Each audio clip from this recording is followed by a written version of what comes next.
আসসালামু আলাইকুম প্রিয় শিক্ষার্থীরা, যারা আমাদের সাথে যুক্ত আছেন একটু কমেন্ট করেন তো বাবা।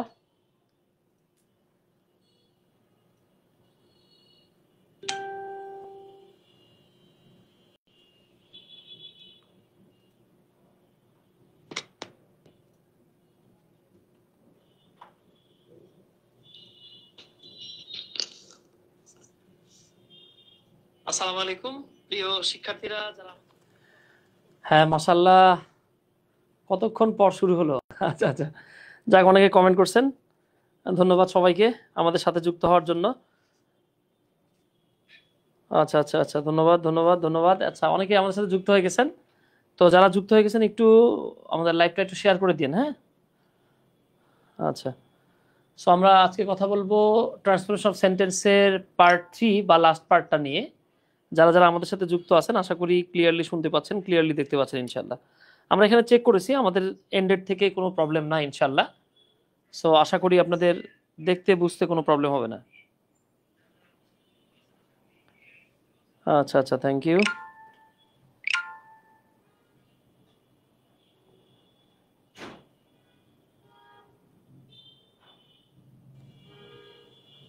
ওকে আচ্ছা, অনেকে যেহেতু যুক্ত হয়ে গেছেন, সো আমাদের লাইভটা কন্টিনিউ করতে আর কোনো সমস্যা নাই। আসসালামু আলাইকুম স্যার। আচ্ছা, ওয়ালাইকুম আসসালাম।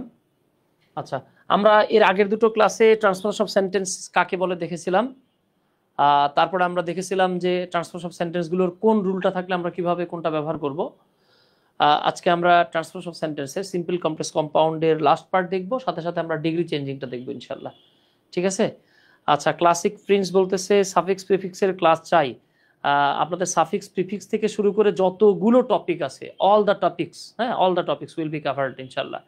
আমাদের এখানে এই যে এখানে আপনারা সবগুলো, হ্যাঁ এই কম্পাস যে কোর্স বেস্ট এটা, হ্যাঁ এই কোর্সটাতে আপনারা সবগুলো ফ্রি পাচ্ছেন ইনশাল্লাহ, ফ্রি পাচ্ছেন।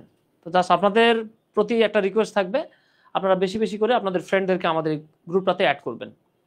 ঠিক আছে, তাহলে আমরা আসেন শুরু করতেছি। এর আগে আমরা রুল দেখে ফেলছি, সো এখন নতুন করে রুল দেখার মানে ওই নতুন করে সিম্পল কমপ্লেক্স কম্পাউন্ড কাকে বলে এটা বলার আর সুযোগ নাই।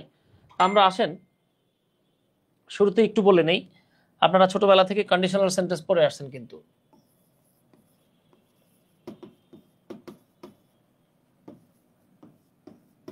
কন্ডিশনাল সেন্টেন্স পড়ে আসছেন। আমরা পড়ে আসছি যে ইফযুক্ত বাক্যগুলোকে কন্ডিশনাল সেন্টেন্স বলা হয়। এটা ডেফিনেটলি আপনারা পড়েছেন। কন্ডিশন হলো গিয়ে 3 রকমের হয়, তাই না? First condition, second condition, third condition. আমরা যদিও পড়ে আসছি first condition, second condition, third condition, এর বাইরেও আরো টুকটাক কিছু কন্ডিশন আছে, মিক্সড কন্ডিশন আছে, জিরো কন্ডিশন আছে। হ্যাঁ, যদিও এগুলো আমাদেরকে সাধারণত এই ছোট ক্লাসে পড়ানো হয় না, একটু হায়ার লেভেলে আমাদেরকে এগুলো নিয়ে আলোচনা করে আর কি। হ্যাঁ, পয়েম নিয়ে, আচ্ছা কোনো কিছু নিয়েই সমস্যা হবে না, আপনাদের ফার্স্ট পার্ট সেকেন্ড পার্টের প্রত্যেকটা টপিক আমাদের এই কোর্সে কভার হয়ে যাবে। সো টেনশন নিয়েন না আপনারা বাবা। আচ্ছা, তাহলে আসেন কন্ডিশনাল সেন্টেন্স আপনারা হয়তো পড়ে আসছেন। যেমন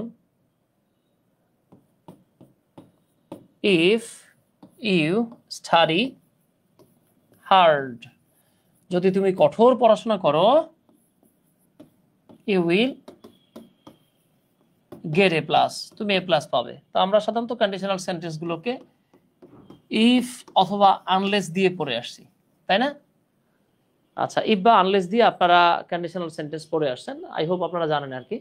তো ধরেন আপনি বলেন ইফ ইউ স্টাডি হার্ড, যদি তুমি ঠিক মতো পড়াশোনা করো, you will get A plus, তুমি এ প্লাস পাবে।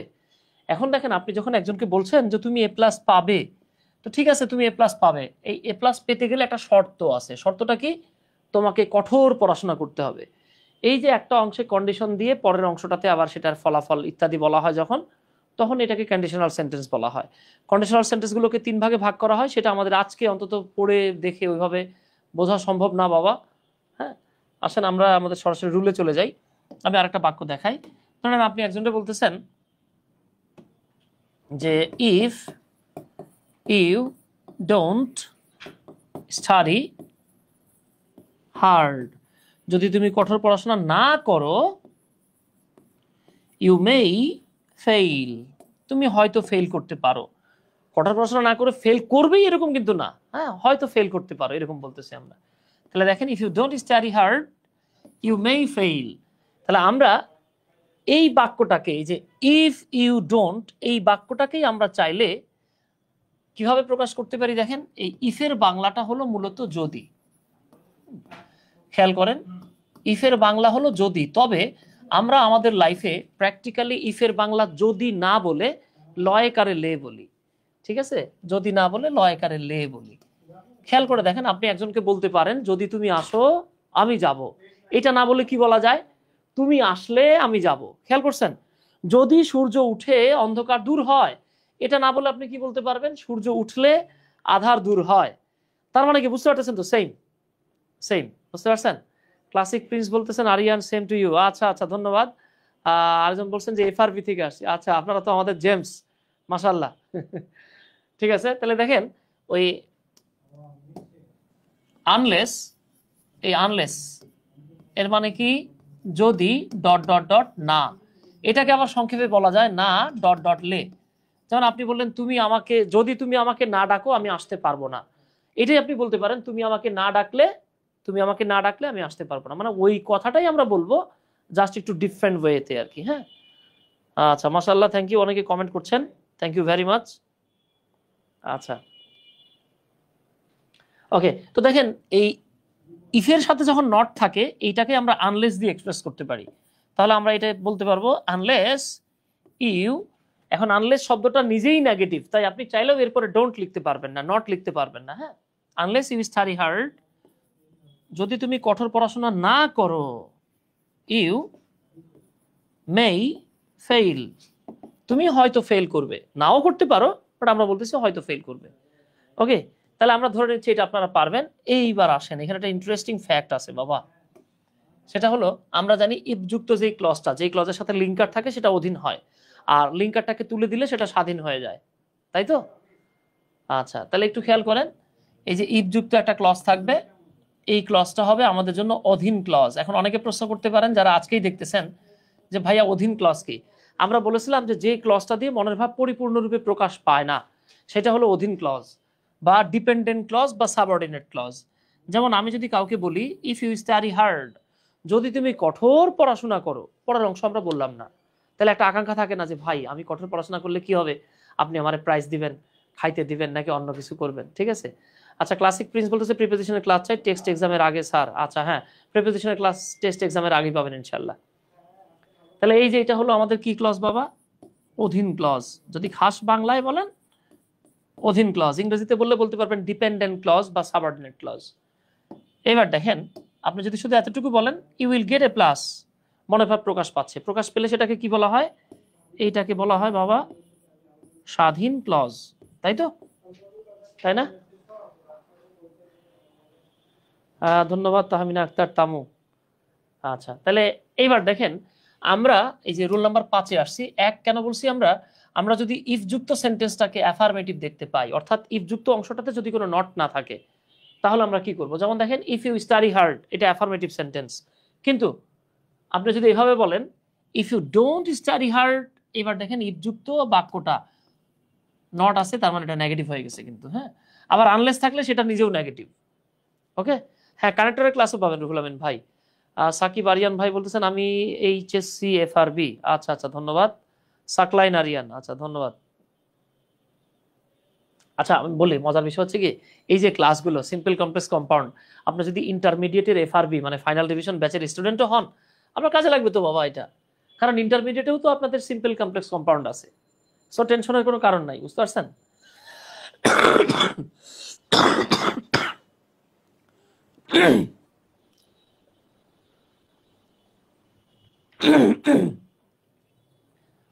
তাহলে আমরা এখানে যে জিনিসটা খেয়াল করব, দেখেন,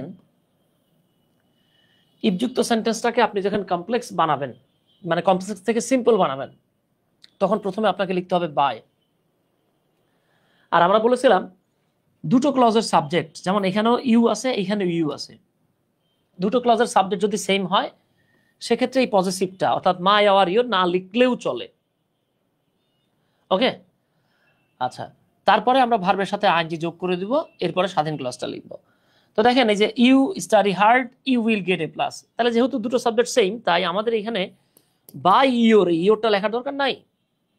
আমরা লিখলাম বাই স্টাডিং হার্ড, কঠোর পড়াশোনা করার মাধ্যমে, মানে আপনি যখন ইফ যুক্ত অ্যাফার্মেটিভ সেন্টেন্সকে সিম্পল বানাবেন তখন আপনাকে বাই লিখতে হবে। ওকে, এখানে আমরা বললাম যদি তুমি কঠোর পড়াশোনা করো তুমি এ প্লাস পাবে, আর এখানে বললাম কঠোর পড়াশোনা করার মাধ্যমে তুমি এ প্লাস পাবে। দেখেন হয়ে গেছে কিন্তু। এইবার আসেন, আপনি যখন কম্পাউন্ড বানাবেন তখন ইফটাকে তুলে দিয়ে মাঝখানে অ্যান্ড দিলেই হবে, তবে এইখানে একটু কিঞ্চিত ঝামেলা আছে। হ্যাঁ, এইখানে একটু কিঞ্চিত ঝামেলা আছে। ঝামেলাটা কি? আচ্ছা, আমাদের অনেক বাবা মায়েরা কমেন্ট করতেছে, sir right forms of verb করাবেন কখন? সাদমান প্রান্ত, আমরা দ্বিতীয় এবং তৃতীয় এই দুটো ক্লাসে রাইট ফর্ম ভার্ব 1 এবং 2 নিয়ে শেষ করে ফেলছি, আপনি হয়তো খেয়াল করেন নাই। হ্যাঁ, আচ্ছা আচ্ছা, English first part second part সবগুলো আপনারা এখানে পাবেন ইনশাল্লাহ। ঠিক আছে, মামুনুদ্দিন ভাই জাজাকাল্লাহ, thank you. Right form verb করানো হয়ে গেছে। হ্যাঁ, আপনারা এইখানে পেয়ে যাবেন ইনশাল্লাহ। আচ্ছা, তাহলে খেয়াল করেন আমরা কি করব, এই যে ইফ ইউ স্টাডি হার্ড এর ইফ তুলে দেন তাহলে কি হচ্ছে, ইউ স্টাডি হার্ড। তবে এইখানে একটা ঘটনা আছে, আমরা এখানে একটা ছোট্ট কাজ করব। সেই কাজটা কি জানেন?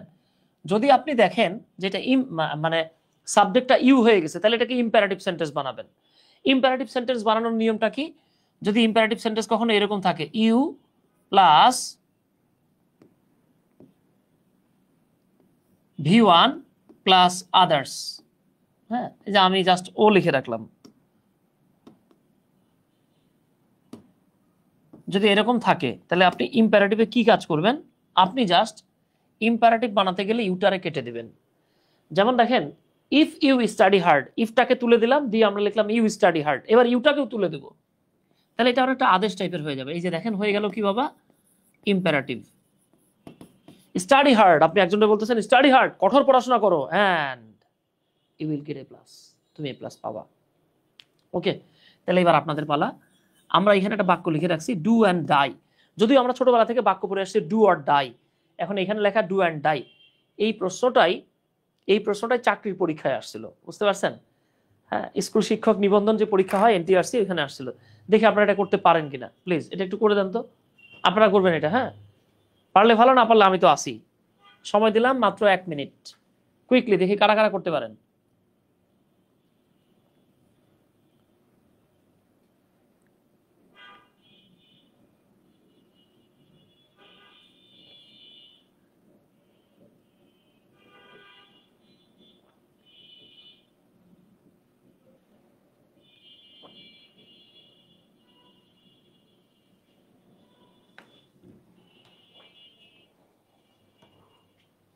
Anyone else?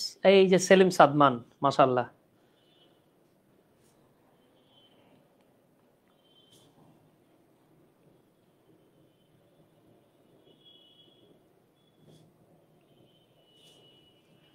হাসান, এটাকে নেগেটিভ ইন্টারোগেটিভ বানায় দেন তাহলেই হবে।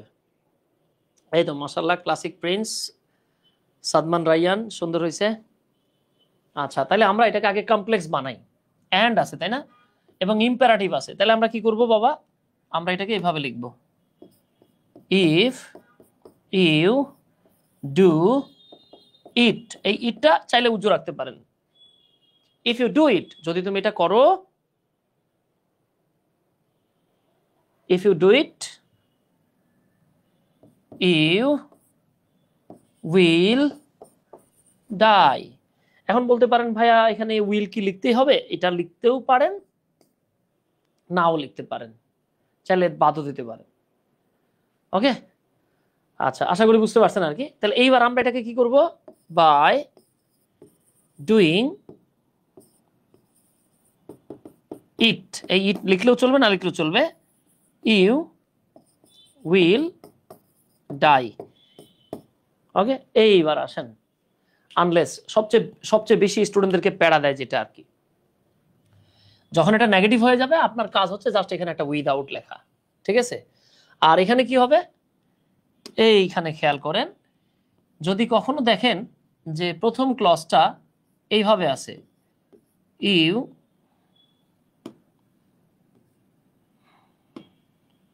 ডোন্ট, থাকবে এরকম না, মোস্ট অফ দ্য কেস এইভাবে থাকে আর কি। যদি কখনো এরকম থাকে আর কি, you don't plus V1 plus object, সেক্ষেত্রে আপনি ইউ ডোন্টটাকে কেটে দিবেন। প্রশ্ন হচ্ছে কেন কাটবেন? কারণ এখানে অর নিজেই নেগেটিভ মিনিং দিচ্ছে। এর বাংলা হলো নইলে। তাই এর সামনে আপনারা নেগেটিভ লেখার দরকার নাই। একটা উদাহরণ দেখতে পাচ্ছেন, if you don't study hard, যদি তুমি কঠোর পড়াশোনা না করো, ইউ মেই ফেইল, তুমি ফেইল করতেও পারো। তো খেয়াল করেন, এবার আমরা যদি এখান থেকে ইফটাকে তুলে দেই, তাহলে স্বাধীন ক্লজ হিসেবে হওয়া উচিত ইউ ডোন্ট স্টাডি হার্ড, যেটা এখানে হয়ে গেছে ইউ ডোন্ট স্টাডি হার্ড। কিন্তু আপনি যদি বলেন ইউ ডোন্ট স্টাডি হার্ড, তুমি পড়াশোনা করো না নইলে ফেল করবা, তাহলে কি অর্থ মিললো? মিললো না। আচ্ছা, শামিমা ইয়াসমিন একটা কমেন্ট বারবার করতেছে, স্যার আমার ভাগ্নি 26-এ এসএসসি পরীক্ষা দিবে, আজ প্রথম ক্লাস দেখতেছি, প্রথম দিন ইংরেজি ক্লাস, প্রতিদিন ইংরেজি ক্লাস কিভাবে পেতে পারি? এই যে আপনারা আমাদের এইখান থেকে এই যে এখানে গেলেই দেখতে পাবেন ইনশাল্লাহ। হ্যাঁ, এই গ্রুপটাতে ক্লাসগুলো দেওয়া আছে, সবগুলো ক্লাস এখানেই পাবেন আপনারা। হ্যাঁ, আর প্যারাশানি নাই তো, আপনারা এখানে ইংরেজির পুরো সাবজেক্টটা পেয়ে যাচ্ছেন। শামিমা ইয়াসমিন ফুল টপিক যত যা কিছু আছে, first part second part A to Z এখানে পাচ্ছেন। সো এখানে আপনারা দেখেন, আর আমাদের এমপি বিয়ানের যে ইউটিউব চ্যানেলটা আছে আপনারা ওইখানে গিয়েও দেখতে পাবেন।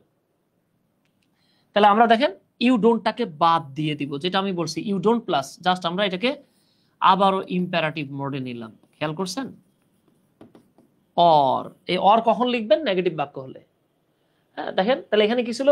If you don't study hard, যদি তুমি কঠোর পড়াশোনা না করো তুমি ফেল করতে পারো। আর এখানে কি বলতেছেন?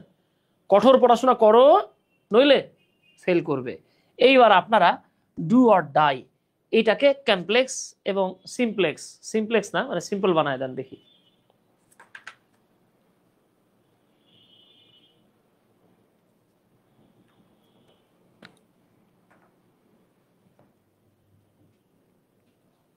যাবে না ইনশাল্লাহ? আচ্ছা, তাহলে আমরা কি বলতে পারি? If you don't do it, ইটটা এখানে উজ্জ্ব আছে, if you don't do it you will, এই উইলটা লিখলেও চলে না লিখলেও চলে, ডাই। এটাকে আমরা চাইলে এভাবে লিখতে পারবো। কিভাবে বাবা? Unless you do it you will die. আচ্ছা, থ্যাংক ইউ। অনেক সিম্পল সেন্টেন্স আছে, লিমন বলতেছেন যে যেগুলো করতে গিয়ে কঠিন মনে হয়। আচ্ছা, দেখবেন অনেক কিছু আছে যেগুলো রুলের মধ্যে পড়ে না, তখন এটাকে সেন্স কাজে লাগায় সেম মিনিং দেয়, এরকম করে করলেই হবে। ঠিক আছে? আচ্ছা, তাহলে এবার একটু আসি আমরা, আমাদের যেহেতু নেগেটিভ বাক্য আমরা এখানে উইদাউট লিখবো, তাহলে কি হবে? উইদাউট ডুইং ইট, এটা করা ছাড়া বা এটা না করলে, এটা করা ব্যতীত, ইউ উইল ডাই। এই উইলটা থাকতেও পারে নাও থাকতে পারে। এইবার আসেন, আমরা দেখতে পাচ্ছি এখানে Sylhet board 2025, Rajshahi board 2025, Jessore board 2025, Dinajpur 2025, এই যে দিনাজপুর বোর্ড 2025, তারপরে বরিশাল বোর্ড 2025, হ্যাঁ বরিশাল বোর্ড 2025। খেয়াল করেন, তাহলে খেয়াল করছেন এই জায়গাগুলোতে আমরা যদি যাচ্ছি একটু খেয়াল করি, তার মানে 2025-এ আপনি খেয়াল করে দেখেন 1 2 3 4 5 6 7, 7টা বোর্ডে সিম্পল কমপ্লেক্স কম্পাউন্ড থেকে কোশ্চেন আসছে। সো আমরা এটা থেকে কি বুঝতে পারতেছি? আমরা এটা বুঝতেছি যে সিম্পল কমপ্লেক্স কম্পাউন্ডে ইফের নিয়ম থেকে একটা কোয়েশ্চেন থাকবেই, অলমোস্ট থাকবেই। স্যার এখানে কমা দেওয়ার কারণ অনুগ্রহ করে বুঝিয়ে দেন। আচ্ছা, সুন্দর একটা প্রশ্ন করছেন, কথা বলছেন যে এখানে কেন কমা দিব, তাই না? আচ্ছা দেখেন, সুন্দর কথা বলছেন। কমা এই কথাটার সাথে দেখেন তো ক্ষমা কথাটার মিল আছে কিনা, কমা কথাটার সাথে ক্ষমা কথাটার মিল আছে কিনা। আচ্ছা দেখেন, আমাদের আইএলটিএস ট্রেনার ছিলেন এসপি শফি ইকবাল স্যার, তো ওনার থেকে আমি আসলে এই জিনিসটা বুঝছি আর কি। তো আমাদের ওই স্যার খুব মজা করে পড়াতে গিয়ে এইভাবে কথা বলতেন। স্যার খুব রাগী কিন্তু খুব মজা করে পড়ায়। তো স্যার বলতো সবসময় যে দেখো, সেন্টেন্সে সবার আগে থাকে সাবজেক্ট, এরপরে ভার্ব, তারপরে আদার্স। খেয়াল করেন যে যারা বলতেছেন কমা কেন আসলো তাদেরকে বলি আর কি। দেখেন, যখন সাবজেক্টের আগে কোনো কিছু চলে আসে, তাহলে দেখেন তো সাবজেক্টের পরের জিনিসটা কোথায়, মানে সাবজেক্টের আগে তো আসলে কারো আসার কথা না। এরপরেও যখন সাবজেক্টের আগে কোনো কিছু চলে আসে তখন তাকে ক্ষমা চাইতে হয়। এই ক্ষমা চাইতে গেলে কমা দিতে হয়, মাথায় রাখবেন। খুব সহজ কথা, সাবজেক্টের আগে যখন আপনি এক্সট্রা কোনো কিছু লিখে ফেলবেন সাধারণত সেখানে একটা কমা দিতে হয়।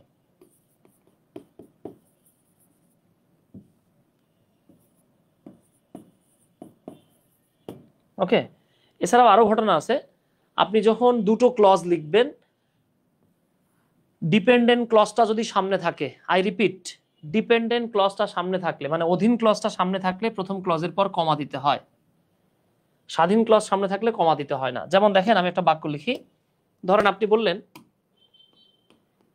ইফ ইউ কল মি, যদি তুমি আমাকে ডাকো, আই উইল গো, আমি যাব।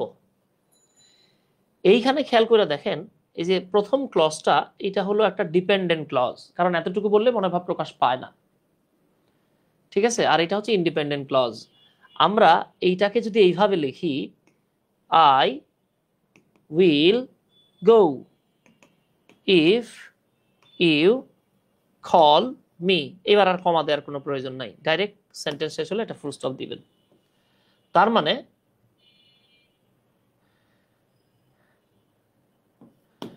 মানে ডিপেন্ডেন্ট ক্লজ শুরুতে থাকলে প্রথম ক্লজের পর কমা দিতে হয়। বুঝতে পারছেন তো? মাথায় রেখেন। আচ্ছা, এবার চলে আসি আমরা বাই ওয়ার্কিং হার্ড, কঠোর পরিশ্রম করার মাধ্যমে উই ক্যান ইমপ্রুভ আওয়ার লট, আমরা আমাদের ভাগ্যের পরিবর্তন করতে পারি। এখানে লট মানে হলো ভাগ্য, উন্নয়ন করতে পারি। চাইছে কি কমপ্লেক্স, তাহলে বাই থাকলে কি করতে হবে আমাদের, ইফ নিতে হবে। তাহলে আসেন আমরা কমপ্লেক্স লিখে ফেলি। এই যে আমরা কমপ্লেক্স লিখে ফেলি।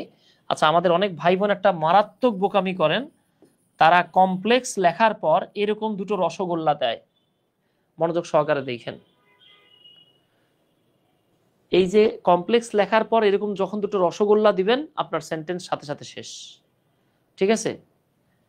এবার আপনাকে যে কাজটা করতে হবে, আপনি এখানে কোলন দিবেন। কোলনের পেটে কোনো ফুটা থাকবে না। যে আমার পেট যেমন ফ্ল্যাট দেখতেছেন, জিরো ফিগার, কোনো পেট টেট মোটা টোটা না, হ্যাঁ এরকম এরও আপনার জিরো ফিগার বানাইতে হবে, ঠিক আছে।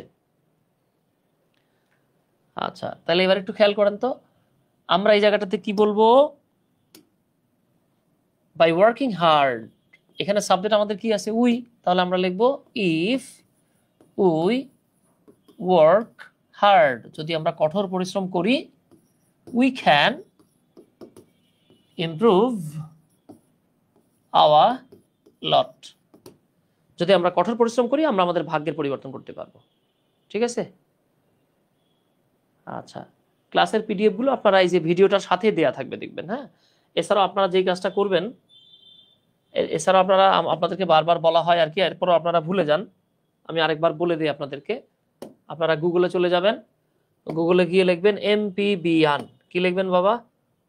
গিয়ে লিখবেন এমপি বিয়ান, এমপি বিয়ান,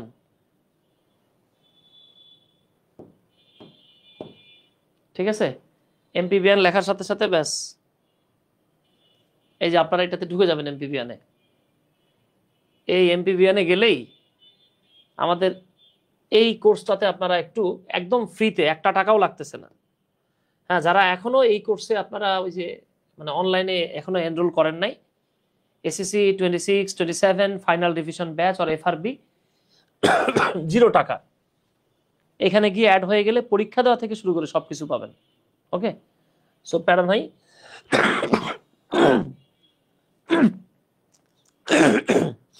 চিল বাবা। আচ্ছা, আমি একটু অসুস্থ, দোয়া করেন আমার জন্য। এইবার আসেন, এই বাক্যটাতে কি বলতেছে বাবা, খেয়াল করেন তো। উইদাউট লার্নিং ইংলিশ, ইংরেজি না শিখলে বা ইংরেজি শেখা ছাড়া, চাইছে কি কমপ্লেক্স। তো আমরা জানি উইদাউট থাকলে কি হয়, ইফ হয়, ডট ডট নট হয়, বা আনলেস ব্যবহার করতে হয়। এখন যা খুশি আমরা তা দিতে পারি। আর এখানে সাবজেক্ট দেওয়া আছে উই, তাহলে আর ইউ নিচ্ছি না আমরা, কমপ্লেক্স। তাহলে আমরা এটা দুইভাবে করতে পারি। কমপ্লেক্সটা আমরা ইফ নট দিয়েও করতে পারবো, আবার চাইলে আমরা আনলেসও নিতে পারবো। তাহলে আমি এখানে ধরে নেন লিখতেছি ইফ উই ডোন্ট, আচ্ছা ডিড নট কেন লিখলাম না, কারণ এখানে ক্যান নট প্রেজেন্ট টেন্সে আছে, ঠিক আছে। আচ্ছা, if we don't learn English, যদি আমরা ইংরেজি না শিখি, উই ক্যান নট, এই মাথায় রাখবেন ক্যান নটটাকে সবসময় একসাথে লিখতে হয়, অথবা ক্যান নটকে এইভাবে লিখতে হয়, we can not hope to get any good job, ঠিক আছে ডিয়ার। আচ্ছা, এইবার এই জায়গাটাতেই চাইলে আপনি আরেকটা কাজ করতে পারেন, সেটা হলো আপনি চান যে আমি আনলেস দিয়ে করব, ওকে করেন, আনলেস উই লার্ন ইংলিশ, যদি আমরা ইংরেজি না শিখি, উই কান্ট, আমি আর বাকিটা বললাম না, ডট ডট যা আছে তাই। এবার দেখেন এটা সিএমপিডি মানে কম্পাউন্ড আর কি, আমি একটু ছোট করে লিখছি। দেখেন ইফ ইউ স্টাডি ওয়েল, যদি তুমি ঠিক করে পড়াশোনা করো, you will be able to learn it, তুমি এটা শিখতে সামর্থ্যবান হবে বা তুমি এটা শিখতে পারবে। তাহলে এটা চাইছে কি আমাদের কাছে এবার চাইছে কম্পাউন্ড। কম্পাউন্ড তো খুব সহজ জিনিস, ইফ দিয়ে শুরু হলে আমাদেরকে ইম্পারেটিভ মোডে নিতে হবে। তাহলে আমরা কি লিখবো, ইফটাকে বাদ দিব, যে আমি কম্পাউন্ড বানাইতেছি, দেখেন আমি কি করব, ইফটাকে বাদ দিব। তাহলে এই যে ইফ ছিল এটাকে আমরা বাদ দিয়ে দিলাম, তাহলে কি হয়, ইউ স্টাডি ওয়েল। আর আমরা জানি, এই যে আমরা একটু আগে শিখে আসলাম, যখন সাবজেক্ট ইউ থাকবে আমরা এটাকে ইম্পারেটিভ মোডে নিয়ে নেব। তাহলে ইম্পারেটিভ মোডে নিলে কি করতে হবে বাবা, খুব সহজ জিনিস, আপনি এবার ইউটারও কেটে দেন, বলেন study well and you will be able to learn it. Not so tough, খুব বেশি কঠিন না। এবার দেখেন if we destroy mangrove forest, এই যে দেখেন আমরা যদি ম্যানগ্রোভ ফরেস্টগুলোকে ধ্বংস করে ফেলি, we will lose our ecological balance. বুঝতে পারতেছেন, আহামরি কঠিন কিছু না। তাহলে সিম্পল বানাইতে গেলে কি করবেন, চাইছে এবার আমাদের কাছে সিম্পল সেন্টেন্স, তাহলে ইফ থাকলে বাই, এই যে তাহলে আমরা দেখেন এখানেও পাচ্ছি উই, এখানেও পাচ্ছি উই, সো আমাদের আর আওয়ার নিতে হবে না। অনেকে বলবে যে এখানে আওয়ার নেও, না লাগবে না, দুটো subject same. By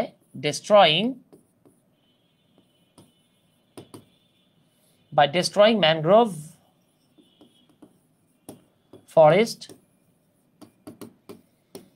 we will lose, অনেকে লস পড়ে, এটা লস না, হ্যাঁ lose our ecological balance. Done.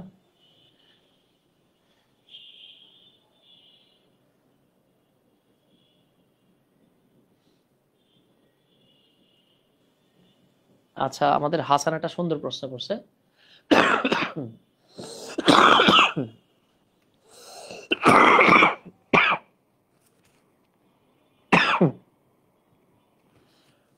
Extremely sorry বাবা, আমি আসলে খুব কাশতেছি আর কি, ভয়ঙ্কর ঠান্ডা লেগে গেছে, প্লিজ ইগনোর করেন আমার কাছাকাছিটা আর কি। উনি বলতেছে যে ভাইয়া এইখানে তো উই আছে, তাহলে আমরা যদি এইটারে কম্পাউন্ড বানাইতাম কি হইতো। সুন্দর কথা বলছেন, আসেন এটাকে আমি কম্পাউন্ড বানাই দিই। এখানে ওই যে বারবার বলতেছি, এখানে কিন্তু সেন্স মিলায় কম্পাউন্ড করতে হবে। হাসান অ্যান্ড সাদমান, ঠিক আছে আমি করে দিচ্ছি। দেখেন তাহলে নর্মাল নিয়ম অনুযায়ী কি হওয়া উচিত, এটার হওয়া উচিত we work hard and we can. তাহলে এইখানে আপনাকে একটা শুড যোগ করতে হবে সিম্পল সেন্টেন্সে। কি বলবেন, আপনাকে বলতে হবে we should work hard and, অথবা আপনি যদি চান যে ভাই শুড লিখবো না, নো প্রবলেম, তাহলে লিখতে হবে আপনাকে হয় হ্যাভ টু অথবা লিখতে হবে মাস্ট।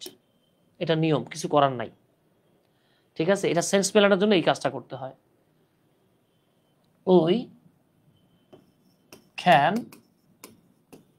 ইমপ্রুভ, বাকিটা তো বুঝতেই পারতেছেন, আওয়ার লট। আচ্ছা, তাহলে এবার এখানে চলে আসি আমরা, আশা করি এগুলো পারতেছেন। হ্যাঁ, বাই ভিজিটিং দ্য ফরেস্ট, আমার আর এগুলো বলা লাগবে না, অলরেডি আমরা এটা বুঝতে পারছি। ওকে, আচ্ছা আমি বলে দিই, এগুলো হচ্ছে আপনাদের হোমওয়ার্ক, এগুলো হোমওয়ার্ক, এগুলো হোমওয়ার্ক, এগুলো নিজে নিজে ট্রাই করবেন, এটা হোমওয়ার্ক। এবার আসুন রোল নাম্বার 6। হ্যাঁ, রোল নাম্বার 6। স্যার কখন সুদ বা অন্য কিছু নিয়ে আসবো? ওই যে যখন কম্পাউন্ডে গিয়ে ইউ ছাড়া ডিফারেন্ট কোনো সাবজেক্ট আসবে। ওকে, তাহলে একটু খেয়াল করি আমরা। রোল নাম্বার 6, এটাতে ইন্টারমিডিয়েট থেকে কোয়েশ্চেন বেশি আসে, এসএসসিতে কম আসে এই প্রশ্নটা থেকে। দেখেন, অ্যাজ সিন্স বিকজ যুক্ত একটা অধীন ক্লজ থাকবে। আপনাদের ডেফিনেটলি মনে আছে অ্যাজ সিন্স এবং বিকজ মানে হলো কি বাবা? যেহেতু অথবা কারণ। এক্ষেত্রে অ্যাজ সিন্স বিকজ যুক্ত ক্লজটা অধীন হবে, আর নাদার যে ক্লজটা থাকবে আরেকটা, সেটা স্বাধীন হবে। এটার কম্পাউন্ড বানাতে গেলে জাস্ট অ্যাজ সিন্স বিকজটা তুলে দিয়ে মাঝখানে একটা অ্যান্ড দিবেন। আর যদি চান যে না ভাই আমি অ্যান্ড সো লিখবো, ওকে, আপনি অ্যান্ড সো লিখতে পারবেন, নো প্রবলেম। আর সিম্পল বানাতে গেলে আপনি বিকজ অফ লিখতে পারবেন, যদি চান বিকজ অফ লিখবো না তাহলে ফর লিখতে পারবেন। এখানেও সেম কথা, পজেসিভ বাংলাদেশি বইগুলো ঢালাওভাবে সব জায়গায় দেয়, it's really up to you, আপনি দিবেন নাকি দিবেন না। হ্যাঁ নাজিব ভাই আলহামদুলিল্লাহ। তাহলে দেখেন এই যে হয়ে গেছে, হি worked hard, he got the prize. As he worked hard, যেহেতু সে কঠোর পরিশ্রম করলো তাই সে প্রাইজটা পেয়ে গেল। সিম্পলি পারবেন আপনি এটা। তাহলে দেখেন বিকজ অফ, এই হিজটা না লিখলে বেটার, লিখলেও ক্ষতি নাই। Because of his working hard, তার কঠোর পরিশ্রমের কারণে সে প্রাইজটা পেল। হি ওয়ার্কড হার্ড অ্যান্ড হি, এই হি না বললেও চলে কারণ অ্যান্ড দ্বারা যুক্ত আছে। দেখেন পারা যাবে? যাবে। তাহলে আমরা 6 নম্বর রুলটাকে স্কিপ করতেছি। আচ্ছা এইবার আপনাদের পালা, বলেন তো দেখি এটা ধরতে পারেন কিনা, দেখেন তো এটা পারেন কিনা।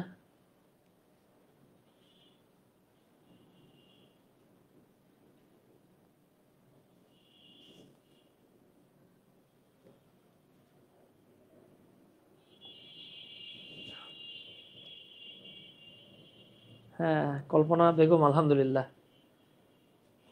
আচ্ছা আচ্ছা,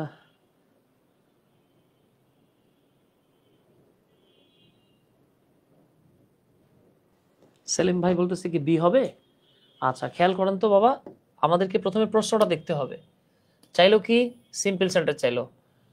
হি ইজ রিচ, একজন মানুষ ধনী। He can buy a car any time, সে যে কোনো সময় একটা গাড়ি কিনতে পারে। আমরা বলেছিলাম একদম প্রথম ক্লাসে বলেছিলাম অ্যাসেন্স বিকজ দ্বারা সবসময় দুটো পজিটিভ বা দুটো নেগেটিভ আইডিয়াকে যুক্ত করা হয়। কারণ পজিটিভ হলে ফলাফল পজিটিভ, কারণ নেগেটিভ হলে ফলাফল নেগেটিভ। একদম ফার্স্ট পার্টে আমরা বলেছিলাম, মনে হয় মনে আছে আপনাদের। তাহলে লোকটা ধনী, সে একটা গাড়ি কিনতে পারে, সিম্পল চাইছে। তাহলে আমরা বুঝতেই পারতেছি কমপ্লেক্স এটা অ্যাসেন্স বিকজ হয়। সো অ্যাসেন্স বিকজ যদি না, এটা তো কমপ্লেক্স হয়ে যায়, আমরা এটা নিতে পারতেছি না। আবার অ্যান্ড থাকলে এটা তো কম্পাউন্ড হয়ে যায়, আমরা নিতে পারতেছি না।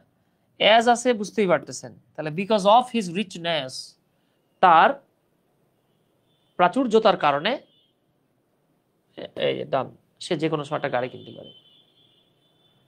ওকে আচ্ছা ঠিক আছে। তাহলে অ্যান্ড থাকলে কিন্তু সেটা কম্পাউন্ড হয়ে যাচ্ছে। একজন বলতেছে স্যার আপনি কম্পাউন্ডের কম্পার্ট উচ্চারণ করেন কেন? কম্পার্ট কেন বলবো? কি বললেন আপনি এটা? আপনি তাহলে মনে হয় যে নিচে বাংলা লেখা আসে, আপনি ভাবতেছেন ওইটা কখনো কারেক্টলি আসে না, বুঝতে পারছেন তো? রুহি সারোয়ার, কম্পাউন্ডের কম্পার্ট, কম্পার্ট কেন বলবো? কম্পার্ট তো জিনিসটা কি বললেন আপনি এটা? আচ্ছা ধন্যবাদ, এই যে কয়েকজন লিখে ফেলছেন উত্তর। এবার আসেন, আবার আমাদের কাছে সিম্পল সেন্টেন্স চাওয়া হয়েছে। কি বলা হচ্ছে? সিন্স হি হ্যাজ হিউজ মানি, যেহেতু তার অনেক টাকা আছে, হি ইজ হ্যাপি, সে সুখী মানুষ। হ্যাঁ তাহলে কি হবে বলেন? আমাদের কাছে চাওয়া হয়েছে কি সিম্পল সেন্টেন্স, তো আমরা জানি অ্যাজ থাকলে এটা হয় কমপ্লেক্স। ঠিক আছে, নান অফ অ্যাভাব নিব কিনা আমরা যাচ্ছি না সেখানে। এখানে আছে বিং হিউজ মানি, ভাই বি ভার্বের সাথে আইনজি যোগ করলে বিং হয়, কিন্তু এখানে আছে তো হ্যাভ হ্যাজ, হ্যাভ হ্যাজ এর সাথে আইনজি যোগ করলে হ্যাভিং হয়। সো এ কাটা, কারেক্ট আনসার হচ্ছে C. For having huge money, অনেক টাকা থাকার কারণে হি ইজ হ্যাপি, সে সুখী। বিষাদ সিন্ধু কি করলেন এটা? এই তো ধন্যবাদ কল্পনা বেগম এবং রুহি সারওয়ার, আপনারা সি দিয়েছেন উত্তরটা। এই তো মাশাল্লাহ, মাশাল্লাহ, থ্যাংক ইউ। এই তো সামিউল ইসলাম।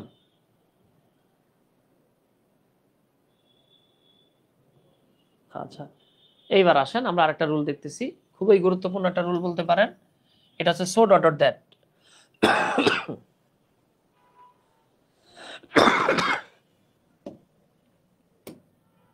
আচ্ছা আমরা টু টু এই রুলটা পড়ে আসছি, ঠিক আছে? বাংলা কি? বাংলা হলো এতই ডট ডট যে। আর এটা কিন্তু মূলত সিম্পল সেন্টেন্সের স্ট্রাকচার। টু টুটা হলো মূলত সিম্পল সেন্টেন্সের স্ট্রাকচার। অন্যদিকে আমরা সো ডট ডট দ্যাট পড়ে আসছি, এটার বাংলাও হলো এতই যে। অনেকে প্রশ্ন করবে ভাইয়া তাহলে দুটাই যদি এতই যে হয় পার্থক্য কি? ওই যে পার্থক্যটা এই জায়গাতে, দিস ওয়ান এটা ছিল সিম্পল, এটা হয়ে গেছে কি কমপ্লেক্স, এটাই হলো পার্থক্য। হ্যাঁ, স্ট্রাকচারগত পার্থক্যও আছে। যেমন আমরা এখানে জানি সাধারণত এরকম হয়, সাবজেক্ট প্লাস ভার্ব, এরপর একটা টু আসে, তারপরে আইদার অ্যাডজেক্টিভ অর অ্যাডভার্ব নিতে হয়, তারপর নিতে হয় to plus V1 plus others, ও লিখলাম। আর এই জায়গাটাতে খেয়াল করেন তো, subject plus verb plus so, এরপরে either adjective or adverb plus that. সাধারণত, আমি কিন্তু বলছি না সবসময় হবে এটা, সাধারণত এই ভার্বটা যদি প্রেজেন্ট টেন্স হয় সেক্ষেত্রে আমরা ব্যবহার করি ক্যান অথবা মেই।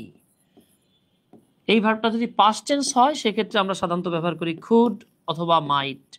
তবে এগুলো ব্যবহার করতেই হবে এরকম না, আমি এই জন্য এখানে লিখে দিলাম সাধারণত, মানে বেশিরভাগ সময় এটাই হয়। তারপরে V1 প্লাস আদার্স। আসেন আপনাদের জন্য একটা এক্সাম্পল দিই। যেমন আপনি যদি বলেন he is too foolish to read my mind. দেখি এই বাক্যটার বাংলা কে বলতে পারেন? He is too foolish to read my mind. He is too foolish to read my mind. দেখি এই বাক্যটাকে বাংলা অনুবাদ করতে পারেন? He is too foolish to read my mind. He is too foolish to read my mind. Bangla হলো সে এতই বোকা যে সে আমার মনের কথা বুঝে না, বা সে আমার কথা বোঝে না। Read somebody's mind, read somebody's mind. আপনি যদি কাউকে বলেন ইউ কান্ট রিড মি, মানে কি? সে আমাকে পড়তে পারে না? না, আপনি কি বই নাকি? সে আপনার কথা বোঝে না, মনের কথা বোঝে না। এই বাক্যটাকেই আমরা সো দ্যাট দিয়ে লিখতে পারি। কিভাবে? হি ইজ সো, এই যে ছিল টু ফুলিশ, এবার হয়ে গেল সো ফুলিশ দ্যাট, সে এতই বোকা যে হি can not read my mind. এই ক্যানটা কিন্তু একসাথে লাগায় লেখা আছে, হ্যাঁ, আবার ভাইবেন না আলাদা লিখছি। ওকে, আচ্ছা। সামিউল বলতেছে মন পড়তে পারে না। না, মন পড়া না বাবা, এটা মনের কথা বুঝতে পারে না। ঠিক আছে, আচ্ছা আচ্ছা, এই তো ধন্যবাদ রিফাত। আচ্ছা ধন্যবাদ, যাক অনেকে কমেন্ট করছেন, মাশাআল্লাহ। এইবার চলে আসি আমরা সো দ্যাটের যে রুলটা, খুব সহজ আর কি। যদি সো দ্যাট থাকে আপনি এটাকে টু টু বানাবেন, যদি টু টু থাকে তাহলে সো ডট দ্যাট বানাবেন। আর কম্পাউন্ড, অনেকে কম্পাউন্ড শুনতেছেন এতক্ষণ, কম্পাউন্ড, হ্যাঁ, কম্পাউন্ডে ধন্যবাদ ফয়সাল ভাই। মফিজুল বলতেছেন আই এম ফ্রম কলকাতা। আচ্ছা, থ্যাংক ইউ।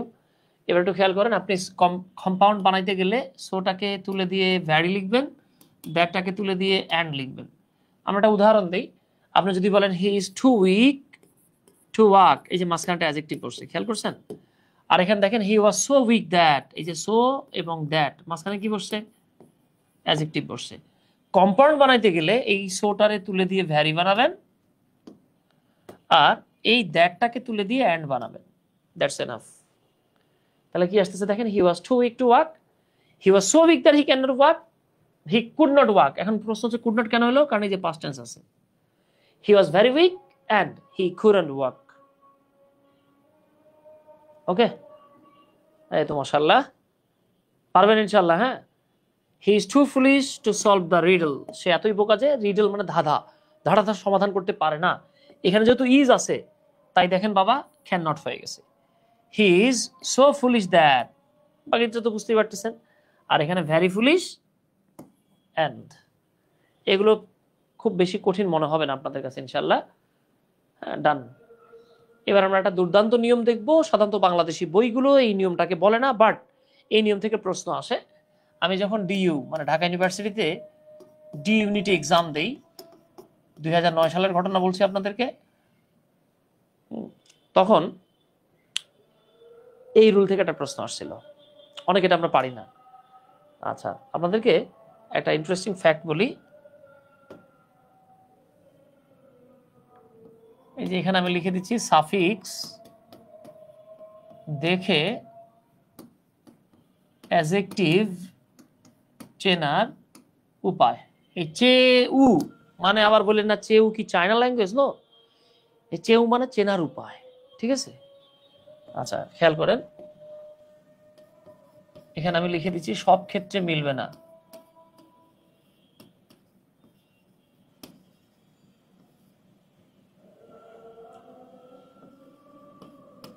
এটা সব ক্ষেত্রে মিলবে না। কেউ যদি চিন্তা করে 100-তে 100 মনে হয় মিলে যাবে, না, মিলবে না।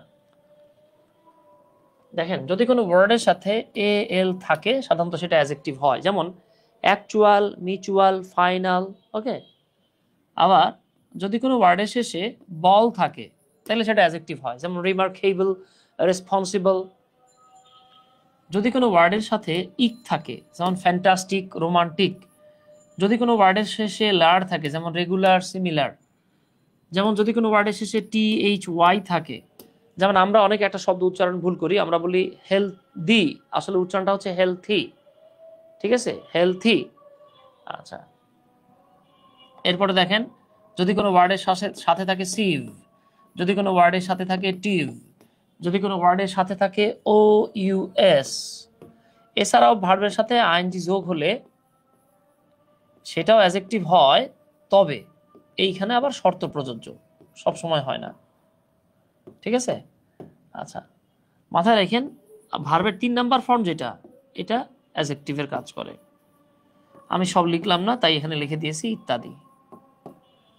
আচ্ছা, তাহলে মাথায় রাখেন এ এল থাকলে কি হয়? অ্যাডজেক্টিভ হয়। ও আচ্ছা, আরেকটা বিষয় মাথায় রাখবেন, ভার্বের সাথে এ এল যোগ হলে সেটা কিন্তু আবার নাউন হয়, ঠিক আছে? এটা ব্যতিক্রম। যেমন আমরা একটা শব্দ শুনে আসছি রিফিউজ, রিফিউজ, আপনার সাথে এ এল লাগাই দেন, কি হয়ে গেল?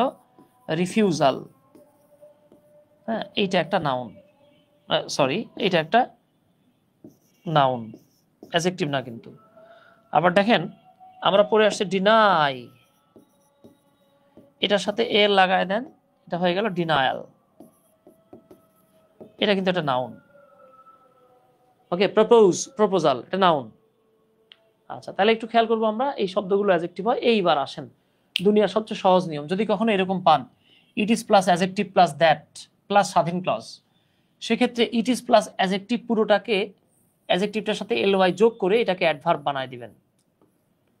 ওকে, আচ্ছা বলেন তো এই কমপ্লেক্স সেন্টেন্সটাতে অধীন ক্লজ কোনটা? দেখি আপনাদের মধ্যে কে বলতে পারেন এই কমপ্লেক্স সেন্টেন্সটাতে অধীন ক্লজ কোনটা? দেখি কে বলতে পারেন এই কমপ্লেক্স সেন্টেন্সটাতে অধীন ক্লজ কোনটা?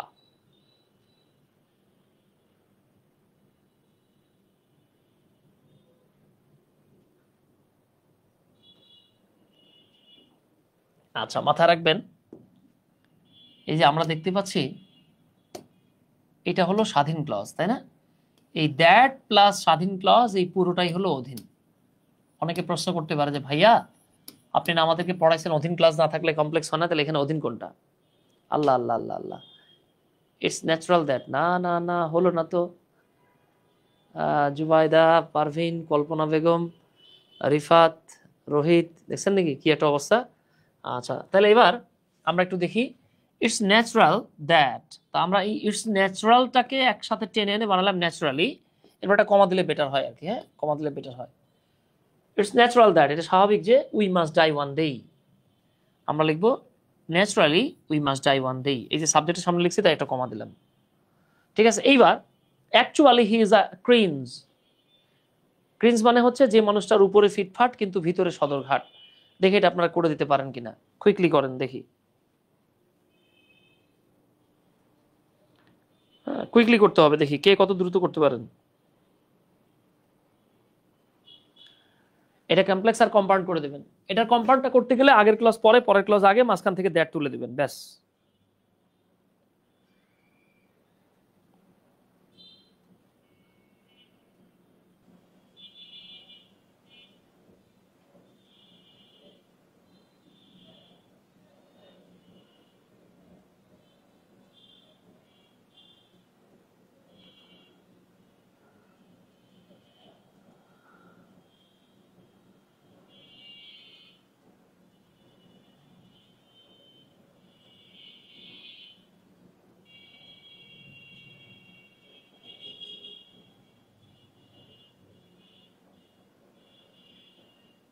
ওয়াও, এই তো ফারুক আহমেদ ভাইয়ের আইডি থেকে সুন্দর একটা কথা লিখছে, ক্লাসিক প্রিন্স। এই তো চমৎকার চমৎকার। হ্যাঁ, এই তো দুর্দান্ত হয়েছে। আচ্ছা, বাকিরাও ট্রাই করেন, খালি একজন করলেও না, আপনারা নিজেরাও করবেন প্লিজ, ট্রাই করেন।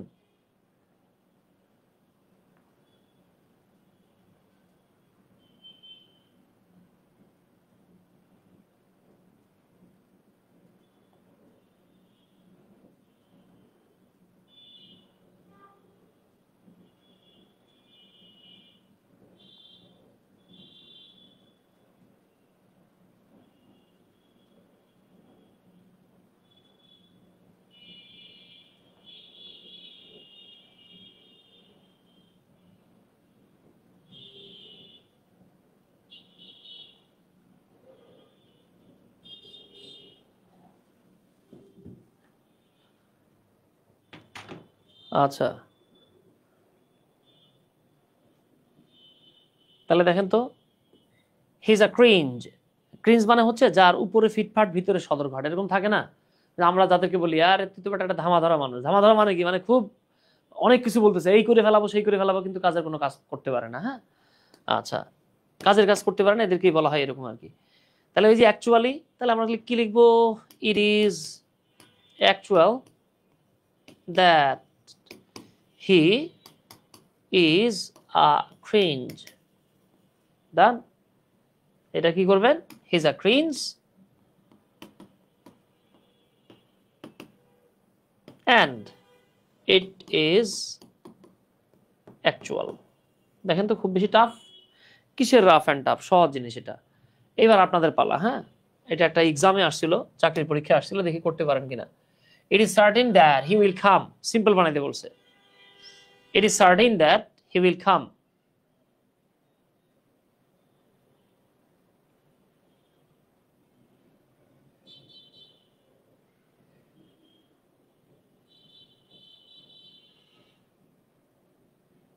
ট্রাই করি তো আমরা, কোনটা হবে। এই হয়ে গেছে, অপশন এই। চমৎকার। আচ্ছা, এবার আসেন তাহলে,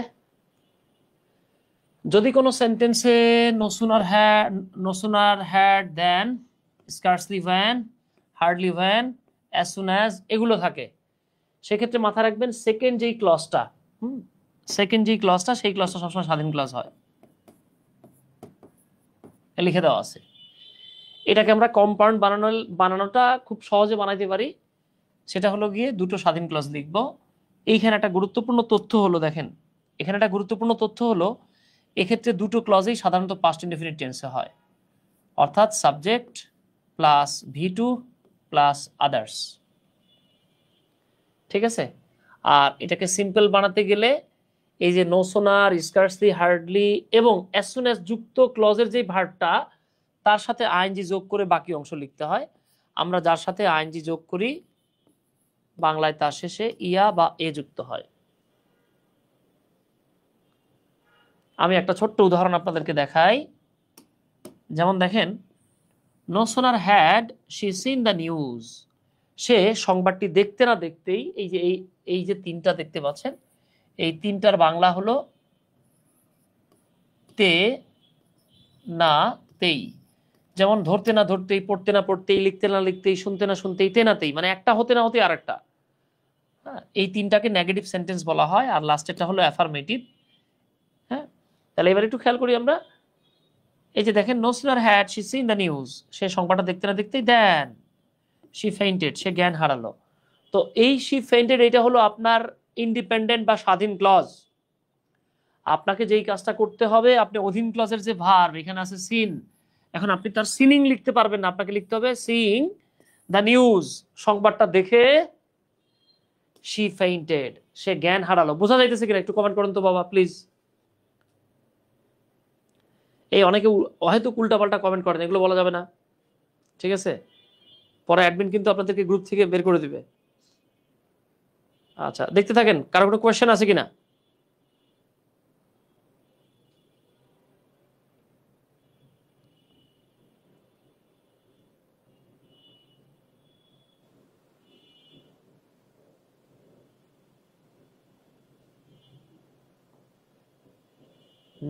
এই তো ঠিক আছে। এইবার দেখেন আমরা এই জায়গাটাতে যেই কাজটা করলাম, had she seen the news, আমরা এটাকে কোন টেন্সে কনভার্ট করব? আমরা এটাকে কনভার্ট করব পাস্ট ইনডেফিনিটে। সো এই যে সিন শব্দটা ছিল, এটাকে আপনার V2 বানাইতে হবে। তাহলে আপনি কি লিখবেন? আপনাকে লিখতে হবে শি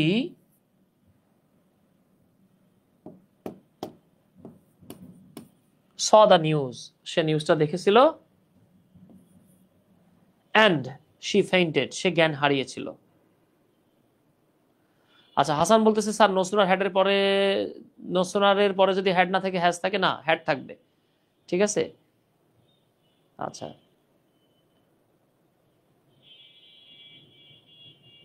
ওকে, এখানে হ্যাড থাকবে, হ্যাজ থাকবে না। আচ্ছা ধন্যবাদ, তাহলে পারবেন ইনশাল্লাহ। এটা নোসুনার দিয়ে না লিখে আমরা স্কার্সলি দিয়ে দিতে পারবো, স্ট্রাকচার সেম। আমরা এটাকে হার্ডলি দিতে পারবো, আবার আমরা এটাকে অ্যাজ সুন অ্যাজ দিয়ে দিতে পারবো। অ্যাজ সুন অ্যাজ দিলে যে ঘটনাটা ঘটে, অ্যাজ সুন অ্যাজ দিয়ে দুটো ক্লজ যখন যুক্ত হয়, হ্যাঁ তখন আল্লাহ আমাদের টাইপিস্টও সব শেষ করে ফেলাইছে।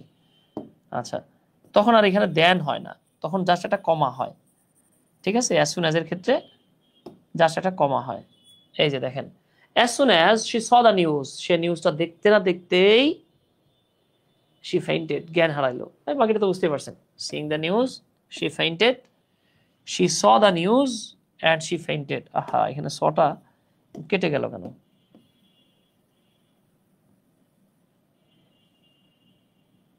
সবগুলোই তো কেটে গেছে। আচ্ছা, এটা এটা কাটা না, হ্যাঁ এটা জাস্ট স লিখবেন, এখানে কাটাকাটির কিছু নাই। এই যে আমরা লিখলাম শি স দ্য নিউজ, এইখানেও same, she saw the news, পরেরটাও সেম। কম্পাউন্ড অংশটা খুব মজার আর কি, বুঝতে পারছেন? এই জায়গাতে খুব বেশি ঝামেলা হয় না। No question, thank you. আচ্ছা, ফ্রেজ নিয়ে ক্লাস দিয়ে আছে, আপনারা একটু দেখে নিন। এইবার এই রুল থেকে আমাদেরকে একটা সেন্টেন্স দিয়ে রাখছিল বরিশাল বোর্ড 2025 সালে। কি দিয়েছে তারা দেখেন, গোয়িং টু সুন্দরবনস, সুন্দরবনে গিয়ে উই স ম্যানি অ্যানিমেলস দেয়ার, সেখানে আমরা অনেক প্রাণী দেখলাম। ওকে, আমরা সেখানে অনেক প্রাণী দেখলাম। আচ্ছা, তাহলে আপনি এটাকে কি করবেন? এই যে চলে আসেন। আচ্ছা, আপনারা আসলে কেউ একজনও জিজ্ঞেস করলেন না, আমার খুব দুঃখ লাগে, বুঝতে পারছেন? এটা আপনাদের জিজ্ঞেস করা উচিত যে ভাই এটার স্ট্রাকচারটা কি হবে। দেখেন, এটা আপনাদের স্ট্রাকচারটা জিজ্ঞেস কেউই করলেন না। আমি এখানে লিখে দেই, দেখেন এই যে no sooner had plus subject plus V3 plus others, এখানে দেখেন hardly had plus subject plus V3 plus others. এই জায়গাটাতে দেখেন scarcely had plus subject plus V3 plus others. আপনারা যদি খেয়াল করেন তাহলে দেখবেন এই তিনটা বাক্যে, আপনারা একজন আমাকে জিজ্ঞেস করলেন না যে স্যার সাবজেক্ট সাবজেক্ট সাবজেক্ট, সাবজেক্টের আগে কেন হ্যাড আসলো? এটা তো ইন্টারোগেটিভ সেন্টেন্স না। দেখি আপনাদের মধ্যে কেউ বলতে পারবেন ইন্টারোগেটিভ সেন্টেন্স না হওয়া সত্ত্বেও সাবজেক্টের আগে কেন হ্যাড আসছে? দেখি আপনাদের মধ্যে কে বলতে পারবেন। স্যার এক্সাম নিয়ে চিন্তায় আছি। আচ্ছা, এক্সামের কথা অনেকেই বলতেছেন, হ্যাঁ আচ্ছা, এক্সাম আপনাদেরকে লিঙ্ক দিয়ে দিবে, লিঙ্কে ঢুকলেই দিতে পারবেন। হ্যাঁ, এইটা নিয়ে এত প্যারেশানি নেওয়ার কিছু নাই তো বাবা। আমরা কি এক্সাম দিতে পারবো না? আল্লাহ, কি বলেন আপনারা এক্সাম দিতে পারবেন না কেন? অবশ্যই দিতে পারবেন। স্যার মনে হয় বলবে না। আল্লাহ আল্লাহ, কি বলে রে, এক্সাম দিবেন তো, সবাই এক্সাম দিতে পারবেন।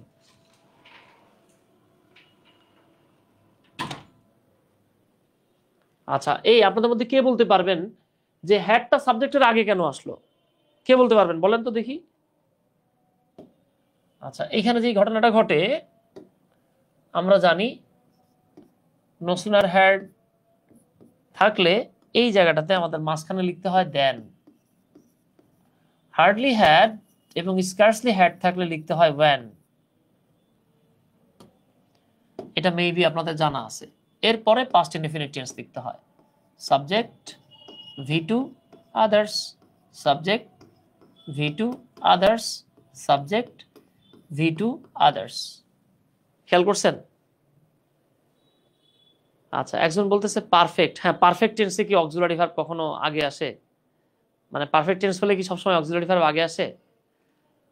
আচ্ছা, নো সুনারের সাথে হ্যাড ব্যবহার করার নিয়ম হলো না না না না না, দেখেন যে কোনো সেন্টেন্সে, আই রিপিট, যদি কোনো সেন্টেন্সে নেগেটিভ ওয়ার্ডটা বাক্যের প্রথমে থাকে, আমরা জানি নো একটা নেগেটিভ শব্দ, হার্ডলি একটা নেগেটিভ শব্দ, স্কার্সলি একটা নেগেটিভ শব্দ, এগুলো ইন্টারোগেটিভ না, এই সবগুলো হচ্ছে ফুল স্টপ আছে শেষে, অ্যাসার্টিভ অ্যাসার্টিভ অ্যাসার্টিভ সেন্টেন্স।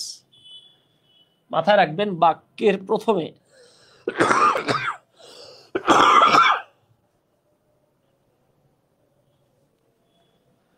বাক্যের শুরুতে যদি কখনো নেগেটিভ ওয়ার্ড থাকে, সাবজেক্টের আগে অক্সিলারি ভার্ব চলে আসে, সেটা ইন্টারোগেটিভ না হলেও আসে। আচ্ছা স্যার, আমরা তো কবিতা তো অনেক সময় দেখি ভার্বের আগে লিখি, কিন্তু সেটা কোনো প্রশ্নবোধক বাক্য প্রশ্নবোধও করতে হয় না। হ্যাঁ, এইটাকে এইটা নাম হলো ইনভার্সন। এটার নাম কি বাবা? এইটার নাম হলো ইনভার্সন। ঠিক আছে, ইনভার্সন নিয়ে আমরা 20-21 নম্বর স্লাইডে আছি।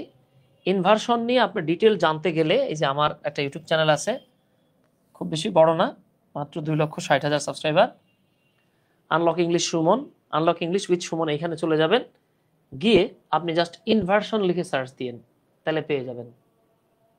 ঠিক আছে, এটাকে বলা হয় ইনভার্সন। ইনভার্সনের 12 থেকে 13-14টা রুল আছে, খুব গুরুত্বপূর্ণ।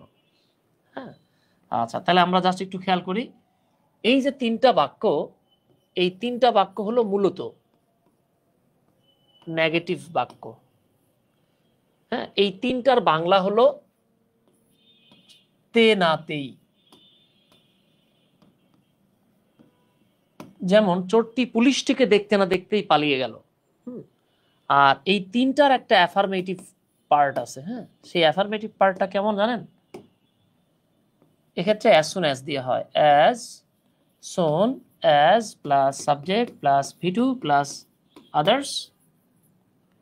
এরপরে দেখেন আপনি আর দেন ওয়েন দিতে পারবেন না, আপনাকে একটা কমা দিতে হবে, আবার হবে সাবজেক্ট ভিটু আদার্স। এটা হলো অ্যাফার্মেটিভ সেন্টেন্স, এইটার বাংলা হলো মাত্রই, অথবা র সাথে সাথে। যেমন চোরটি পুলিশটিকে দেখতে না দেখতেই পালিয়ে গেল, না বলে আপনি কি বলতে পারবেন? চোরটি পুলিশটিকে দেখা মাত্রই পালিয়ে গেল। হ্যাঁ, আবার দেখেন চোরটি পুলিশটিকে দেখতে না দেখতেই পালিয়ে গেল, না বলে আপনি কি বলতে পারবেন? চোরটি পুলিশটিকে দেখার সাথে সাথে পালিয়ে গেল। বুঝতে পারতেছেন তো? আচ্ছা, তার মানে এটা হলো অ্যাফার্মেটিভ। তো আপনারা আমার কেউ জিজ্ঞেস করলেন না, আমার দুঃখ লাগে এই জায়গাটাতেই। আচ্ছা, এখন এই যে আমরা একটা সেন্টেন্স দেখতে পেলাম, যেটা আমাদেরকে বরিশাল বোর্ড 2025 সালে দিয়েছে। কি দিল এটা? Going to Sundarban. তো আমরা জানি গোয়িং টু সুন্দরবন, সুন্দরবনে গিয়ে আমরা অনেক প্রাণী দেখলাম। তার মানে কি, আমরা সুন্দরবনে যেতে না যেতেই অনেক প্রাণী দেখলাম। তাহলে এটা কি হবে? এই যে আমরা এইভাবে লিখবো, অ্যাজ সুন অ্যাজ। আপনি যদি চান নো সুনার হ্যাড দিয়েও লিখতে পারেন, হার্ডলি হ্যাড দিয়েও লিখতে পারেন। No sooner had, as soon as we went, এটা গোটা ওয়েন্ট হয়ে গেল, টু সুন্দরবন, আমি এসবি লিখলাম আর কি সংক্ষেপে, সোনার বাংলা না কিন্তু, সুন্দরবন। হ্যাঁ, এটা দেখেন no sooner had we, no sooner had থাকলে ভার্বের 3 নাম্বার ফর্ম হবে, এখানে ছিল V2, এটা হবে 3, গন টু সুন্দরবনস, এখানে কমা বসছে বাট এখানে বসবে then we saw many animals. আর আপনি যদি চান অ্যাজ সুন অ্যাজ দিয়ে লিখবেন same, we saw many animals. হ্যাঁ, সাথে দেয়ার ছিল কিন্তু একটা, দেয়ার দিয়ে দেন, এই যে হিয়ার, এই যে দেয়ার, এই যে এইখানেও দেয়ার। ডান, খুব বেশি প্যারা নেওয়ার দরকার নাই, পারবেন ইনশাল্লাহ। এইবার আসেন আমরা সবচাইতে সিম্পল কমপ্লেক্স কম্পাউন্ডের স্টুডেন্টদের কাছে সবচাইতে জটিল কঠিন যে রুলটা লাগে সেটা নিয়ে আমরা এখন কথা বলবো। ওকে, চম্পা আইরিন, সুন্দর হয়েছে। তো সিম্পল কমপ্লেক্স কম্পাউন্ডের সবচাইতে জটিল যে রুলটা লাগে, আমাদের কাছে কঠিন মনে হয়, আমি এখন এই রুলটা নিয়ে কথা বলবো। এই রুলটা অনেক সময় আমাদের সাথে আলোচনাই করা হয় না, অথবা অনেক সময় আমাদেরকে টিচাররা পড়ায় কিন্তু আমাদের মাথার উপর দিয়ে যায়।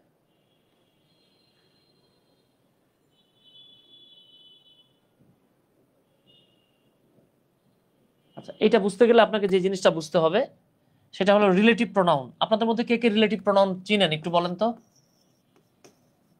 রিলেটিভ প্রোনাউন আমরা বারবার রিলেটিভ প্রোনাউন না বলে সংক্ষেপে বলবো আরপি। রমনা পার্ক বলা যাবে না, এটা হচ্ছে রিলেটিভ প্রোনাউন। তো রিলেটিভ প্রোনাউন কোনগুলো স্যার? আচ্ছা, একটু খেয়াল করেন। রিলেটিভ প্রোনাউন হলো সাধারণত দ্যাট, তারপরে ডব্লিউএস ওয়ার্ডস। সব ডব্লিউএস ওয়ার্ড আবার রিলেটিভ প্রোনাউন না, হ্যাঁ, রিলেটিভ অ্যাডভার্বও আছে। এবার আমরা এটা নিয়ে একটু কথা বলবো। আচ্ছা, একটু খেয়াল করেন। স্যার হোয়েন দিয়ে করা যায় না? হ্যাঁ, হোয়েন দিয়েও করতে পারবেন। হ্যাঁ, জয়রায় হোয়েন দিয়েও করতে পারবেন। আপনি যদি কখনো কোনো নাউন অথবা প্রোনাউন পান, মনোযোগ সহকারে দেখেন, এটা খুব ইন্টারেস্টিং একটা রুল। এই রুলটা বইগুলো আমাদেরকে নর্মালি ব্যাখ্যা করে না, সব বই ব্যাখ্যা করে না, ঠিক আছে? তো আমরা যদি কখনো কোনো নাউন বা প্রোনাউনের ঠিক পরে দ্যাট দেখতে পাই অথবা ডব্লিউএস ওয়ার্ড দেখতে পাই, তাহলে তীর চিহ্নটা একটু খেয়াল করেন। এই দ্যাট বা ডব্লিউএস ওয়ার্ডটা কোথায় থাকবে? নাউনের পরে থাকবে। মনোযোগ সহকারে দেখেন বাবা, হ্যাঁ, এটা আজীবন কাজে লাগবে, রুলটা সবচেয়ে বেশি কাজে লাগবে। তাহলে দ্যাট বা ডব্লিউএস ওয়ার্ড যখন কোনো নাউনের পরে বসে, সে আগের নাউনটাকেই বুঝায়, তখন সেই দ্যাট বা ডব্লিউএস ওয়ার্ডটাকে বলা হয় রিলেটিভ প্রোনাউন। এইবার আপনারা যদি কেউ প্রশ্ন করে রিলেটিভ প্রোনাউন কাকে বলে, আপনি কি বলবেন? যে দ্যাট বা ডব্লিউএস ওয়ার্ড যখন কোনো নাউন প্রোনাউনের পরে বসে আগের নাউনটাকে নির্দেশ করে, তখন সেই দ্যাট বা ডব্লিউএস ওয়ার্ডকে রিলেটিভ প্রোনাউন বলে। এবার আসেন তো, রিলেটিভ প্রোনাউন যে নাউন বা প্রোনাউনটাকে নির্দেশ করতেছে তাকে আবার বলা হবে অ্যান্টিসিডেন্ট। অ্যান্টিসিডেন্ট বাংলা কি? বাংলা হলো পূর্ব পদ। যদি কেউ রিলেটিভ প্রোনাউন না চিনেন তাহলে বিপদে পড়ে যাবেন। মনোযোগ সহকারে দেখেন। আচ্ছা, এইবার আমরা একটু উদাহরণ দেই। আমরা এক্সাম্পলে চলে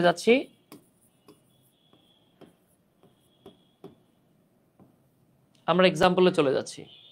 ধরেন আমরা একটা বাক্য লিখলাম।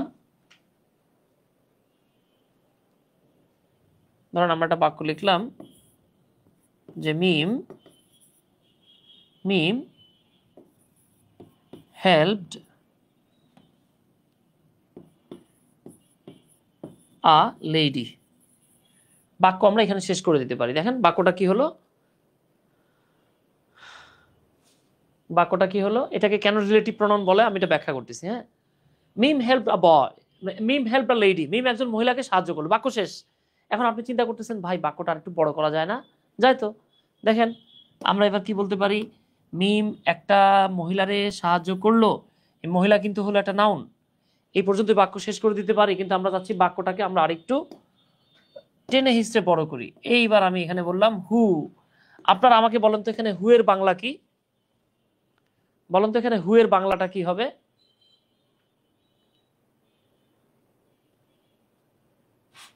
হু এর বাংলা কি হবে বলেন?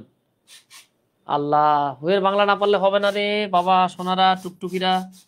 হু এর বাংলা হলো যে। তাহলে দেখেন মিম একজন মহিলাকে সাহায্য করেছিল, হু যে, এই যে মানে কে বাবা? লেডিরই বোঝাচ্ছে। আমরা কিন্তু বলেছিলাম, এই যে ধন্যবাদ হাসান, আবেদিন আব্দুল্লাহ নোমান, কল্পনা, রিফাত ভাই, প্রিন্স ভাই। তাহলে দেখেন আমরা বলেছিলাম যখন নাউন বা প্রোনাউনের পরে দ্যাট বা ডব্লিউএস ওয়ার্ড আসে, যেমন এই যে নাউনের পরে ডব্লিউএস ওয়ার্ড আসে এবং সে যদি আগের নাউনটাকে বোঝায়, এবার এখানে দেখেন যে বলতে লেডিরই বোঝাচ্ছে, তখন এই হুটাকে বা ডব্লিউএস ওয়ার্ডটাকে বলা হয় রিলেটিভ প্রোনাউন। আচ্ছা, এইবার আমি যদি জাস্ট এতটুকুই বলি যে মিম একটা মহিলারে হেল্প করলো, যে এটা কি বাক্য হয়েছে? হয় নাই। হ্যাঁ নাজিব ভাই, থ্যাংক ইউ। রুহুল আমিন ভাই, ধন্যবাদ। এটা কিন্তু বাক্য না, এটা আকাঙ্ক্ষা থাকতেছে। মিম একজন মহিলাকে সাহায্য করেছে যে, তা যে কি? এইবার আমরা বলতে পারি দেখেন হু ওয়ার্কস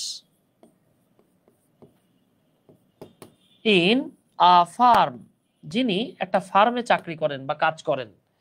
এইখানে একটা ইন্টারেস্টিং ফ্যাক্ট আছে, এখানে একটা খুব চমৎকার বিষয় আছে। যদি এইটা না বোঝেন তাহলে আপনি কোনোভাবেই সিম্পল কমপ্লেক্স কম্পাউন্ড এই নিয়মে কভার করতে পারবেন না। আচ্ছা দেখেন, এইখানে বাক্য ছিল টোটাল দুইটা। আমি আবারও বলি, এখানে বাক্য ছিল টোটাল দুইটা। প্রথম বাক্যটা কি?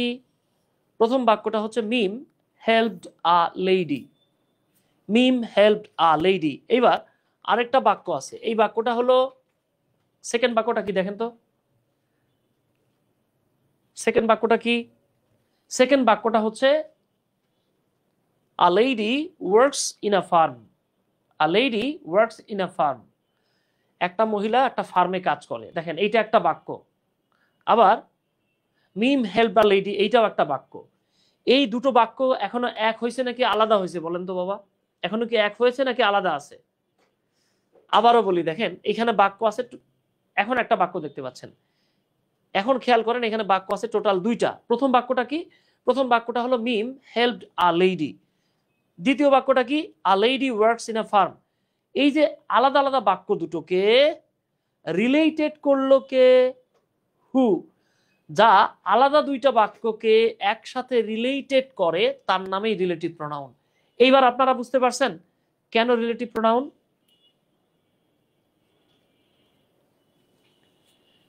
আচ্ছা এখন কি আপনারা বুঝতে পেরেছেন হুটাকে আমরা কেন রিলেটিভ প্রোনাউন বলি?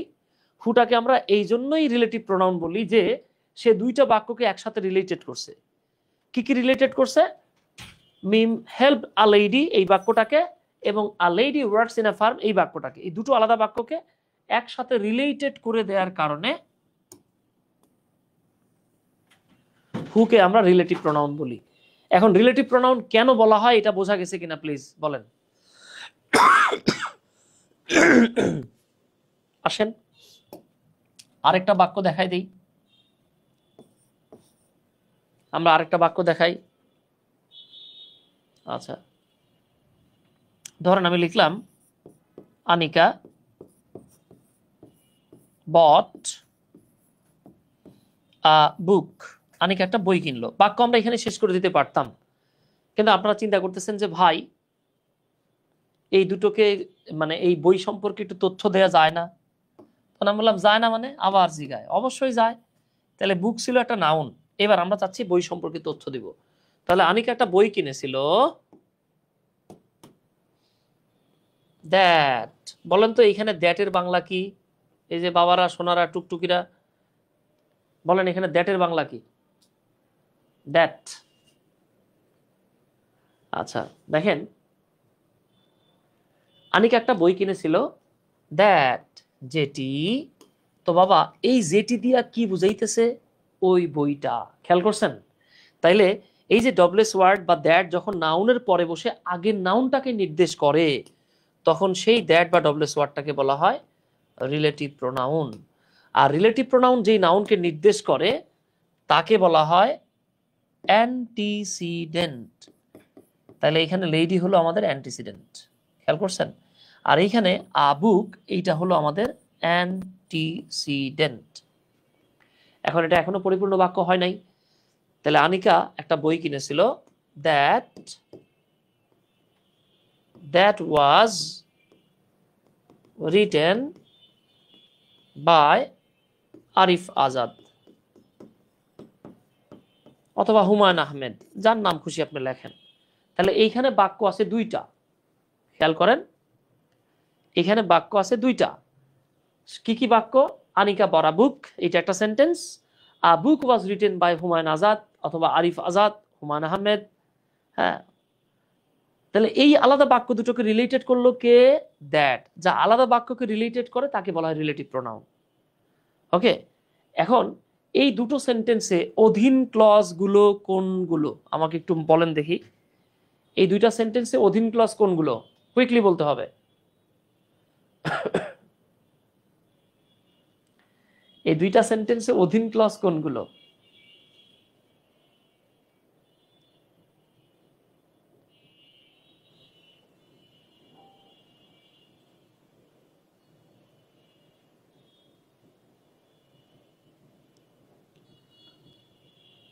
হাই হাই, এটা বলা যাবে না?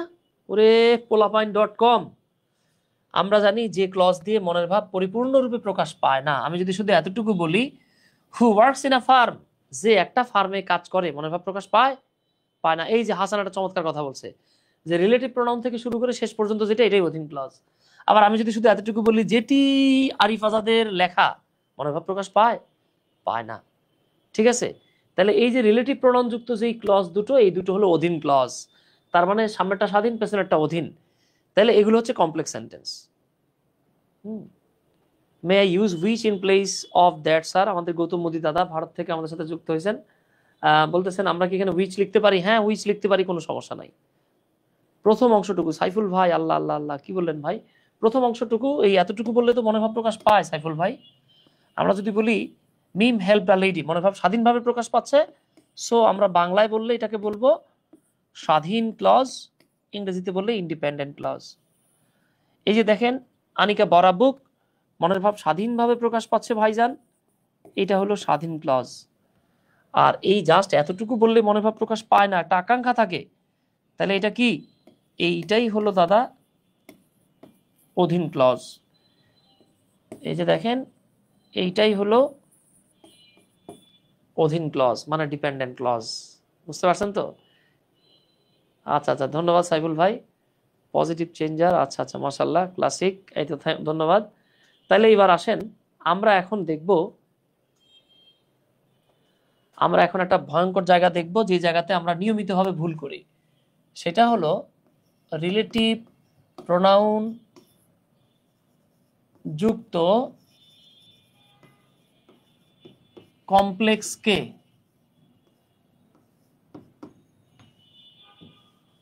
সিম্পল করার নিয়ম।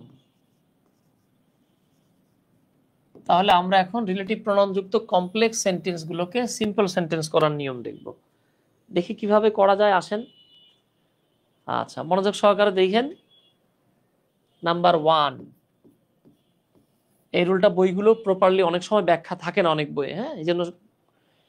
আচ্ছা আচ্ছা, ধন্যবাদ। এই তো, তাহলে আমরা কি বলবো? প্রথমে অ্যান্টিসিডেন্টের, এইবার গিট্টুটা লাগছে কোন জায়গায় দেখেন। অনেকে বলবে ভাইয়া অ্যান্টিসিডেন্ট জানি কি? আল্লাহ, রিলেটিভ প্রোনাউন যারা নির্দেশ করে, যেমন এখানে হু কাকে নির্দেশ করতেছে? লেডিকে। দ্যাট কাকে নির্দেশ করতেছে? বইকে। এটাই অ্যান্টিসিডেন্ট। তাহলে প্রথমে অ্যান্টিসিডেন্ট এর পরবর্তী রিলেটিভ প্রোনাউনটি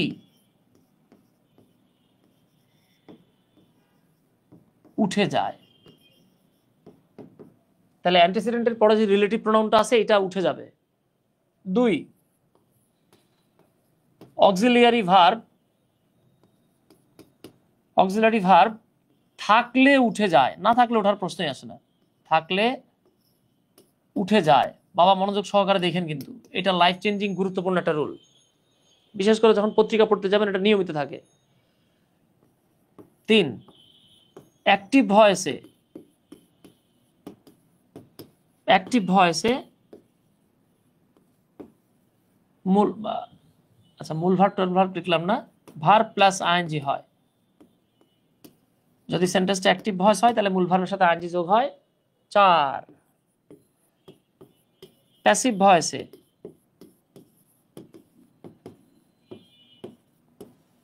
V3 হয়। So this is the case. খুব চমৎকার একটা বিষয়, দেখেন। এইবার আমরা এগুলো প্র্যাকটিক্যালি উদাহরণ দেখব। তো মনে আছে না আপনাদের, ভিজ মানে হলো উদাহরণ। আসেন আমরা একটু আজকে পানিতে না ভিজে ভিজ করি, মানে উদাহরণ করি আর কি, হ্যাঁ। আচ্ছা, তাহলে আমরা একটা বাক্য লিখি। দেখেন, ধরেন আমি একটা বাক্য লিখলাম যে রানা ডিফারেন্ট একটা কালার নেই, হ্যাঁ।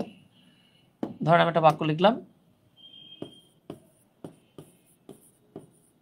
Rana saw some boys, Rana কিছু ছেলেদেরকে দেখলো। বাক্য আমরা এখানে শেষ করে দিতে পারি, কিন্তু আমরা চাচ্ছি আরেকটু বড় করব। এইবার এখানে আমরা একটা রিলেটিভ প্রোনাউন নিলাম, হু ওয়ার প্লেইং লুডো। যারা লুডো খেলতেছিল। এখানে বলেন তো অধীন ক্লজ কোনটা, কুইকলি বলেন।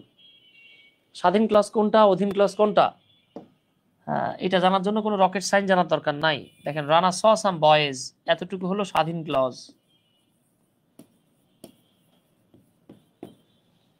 কিন্তু আমি যদি জাস্ট এতটুকু বলি যারা লুডো খেলতেছিল, এতটুকু বললে মনে ভাব প্রকাশ পায় না, একটা আকাঙ্ক্ষা থাকে।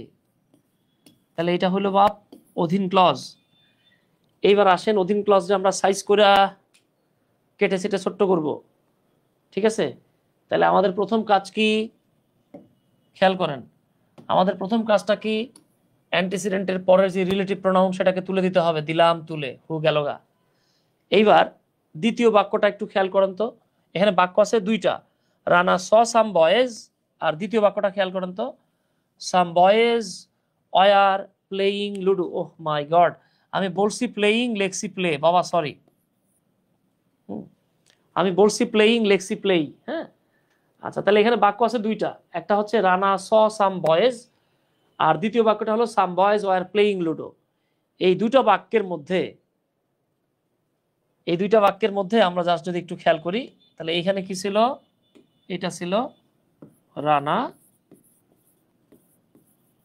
স সাম বয়েজ, আর এটা কি ছিল, হু। তাহলে হুটা কি ছিল মূলত আমাদের, রিলেটিভ প্রোনাউন।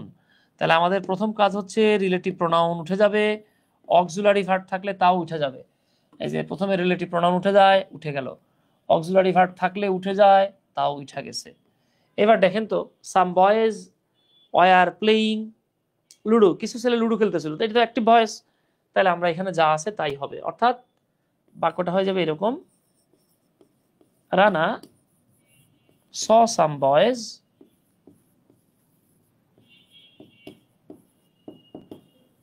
Playing ludo. বাক্য দুটার অর্থের পার্থক্যটা খেয়াল করেন। প্রথম বাক্যটার অর্থ ছিল রানা কিছু ছেলেকে দেখলো যারা লুডো খেলতেছিল, দ্বিতীয় বাক্যটা হলো রানা কিছু ছেলেকে লুডো খেলতে দেখলো। ওকে, আফরিনা আক্তার মুক্তা, আচ্ছা আচ্ছা বাবা, আচ্ছা স্যার স্যাটারডেতে কি ক্লাস নাই? ভাই স্যাটারডেতে ক্লাস আছে নাকি, কালকে ক্লাস আছে?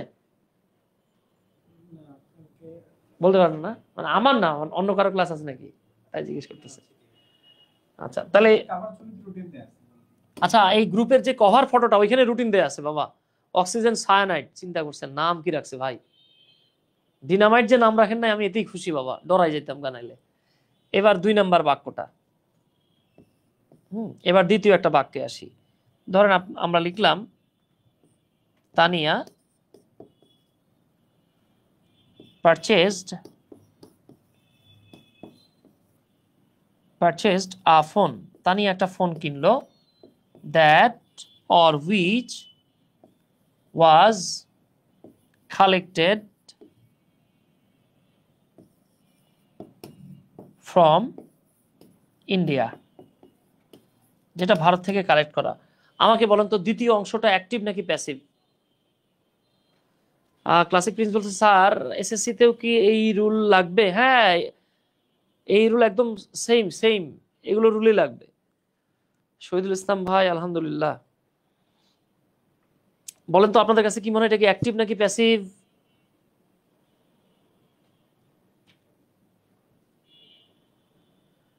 তাহমিদ বলতেছে স্যার রানা লুডো খেলার সময়, না না না না, রানা কিছু ছেলেকে লুডো খেলতে দেখলে হয়। আচ্ছা, তাহলে এবার একটু আমরা খেয়াল করেন তো এটা অ্যাক্টিভ নাকি প্যাসিভ। আচ্ছা আমরা একটু খেয়াল করি, এই জায়গাটাতে খেয়াল করি, দেখেন এখানে ফোনটা হলো আমাদের অ্যান্টিসিডেন্ট, দ্যাট হলো রিলেটিভ প্রোনাউন। কেন রিলেটিভ প্রোনাউন? কারণ দ্যাট বলতে ফোনরে বোঝাচ্ছে, আর রিলেটিভ প্রোনাউন যাকে বোঝায় সেটা অ্যান্টিসিডেন্ট হয়। এবার দেখেন তো, দ্যাটটাকে মনে করেন নাই, মনে করেন দ্যাট নাই, হ্যাঁ এতটুকু নাই। আমরা যদি বলি a phone was collected from India, India থেকে একটা ফোন কালেক্ট করা হয়েছিল, এটা কি অ্যাক্টিভ নাকি প্যাসিভ? এই যে চম্পা আইরিন বুঝে ফেলছে প্যাসিভ। পজিটিভ চাকমা নাকি জানি, পজিটিভ চেঞ্জ উনি বলতেছেন প্যাসিভ। এই তো, থ্যাংক ইউ। আচ্ছা তাহলে আমরা যে কাজটা করব, এখন আমরা পুরো সেন্টেন্সটাকে লিখলাম, এবার আমরা দেখি এটা কি অ্যাক্টিভ নাকি প্যাসিভ। প্রথমে আমরা কি করব, রিলেটিভ প্রোনাউন তুলে দিব, তাহলে relative pronoun that, relative pronoun উঠে যাবে, রিলেটিভ প্রোনাউন যাও, উঠে যাও, যাও গা শোনা গেছে গা। এবার অক্সিলারি থাকলে উঠে যাবে, অক্সিলারি আছে চলে গেল। এবার প্যাসিভ ভয়েস হলে ভি থ্রি হবে, এটা তো অ্যাক্টিভ না, প্যাসিভ, তাই ভি থ্রি করবো আমরা। তাহলে অলরেডি ভি থ্রি করাই আছে। আমরা এই বাক্যটাকে দেখেন কিভাবে লিখবো, Tania purchased a phone collected from India. দুটো বাক্যের অর্থের মধ্যে মারাত্মক পার্থক্য আছে। পার্থক্যটা কি? তানিয়া পারচেজড আ ফোন, তানিয়া একটা ফোন কিনেছিল যেটা ভারত থেকে সংগ্রহ করা। আর দ্বিতীয় বাক্যটা ট্রান্সলেশন হচ্ছে তানিয়া ভারত থেকে সংগ্রহকৃত বা সংগৃহীত একটি ফোন কিনেছিল। আমি এতক্ষণ আপনাদেরকে যা বুঝাইলাম মূলত তাই বলা আছে এই দুটো রুলে। যেমন দেখেন, I met a man who lives in Rajshahi. আমি একজন লোকের সঙ্গে দেখা করলাম যিনি রাজশাহীতে বাস করে। এই যে আ ম্যান, এতটুকু কি? এতটুকু হলো অ্যান্টিসিডেন্ট। হুটা কি? Relative pronoun. আর এটা অ্যাক্টিভ ভয়েস, বুঝতেই পারতেছেন, কারণ ম্যান নিজেই রাজশাহীতে বাস করে। রিলেটিভ প্রোনাউন উঠে যায়, অক্সিলারি ভার্ব উঠে যায়, এখানে অক্সিলারি নাই, মূল ভার্বের সাথে আইএনজি যোগ হয়। I met a man living in Rajshahi. I met a man and he lives in Rajshahi. দেখেন, ডান, কম্পাউন্ড শেষ। দেখছেন, একজন বলতেছে কিয়া হুয়া, বাবা হুক্কা হুয়া। কিয়া হুয়া দেখা লাগবে না, আপনি একটু ক্লাসের পড়াটাতে মন দেন না।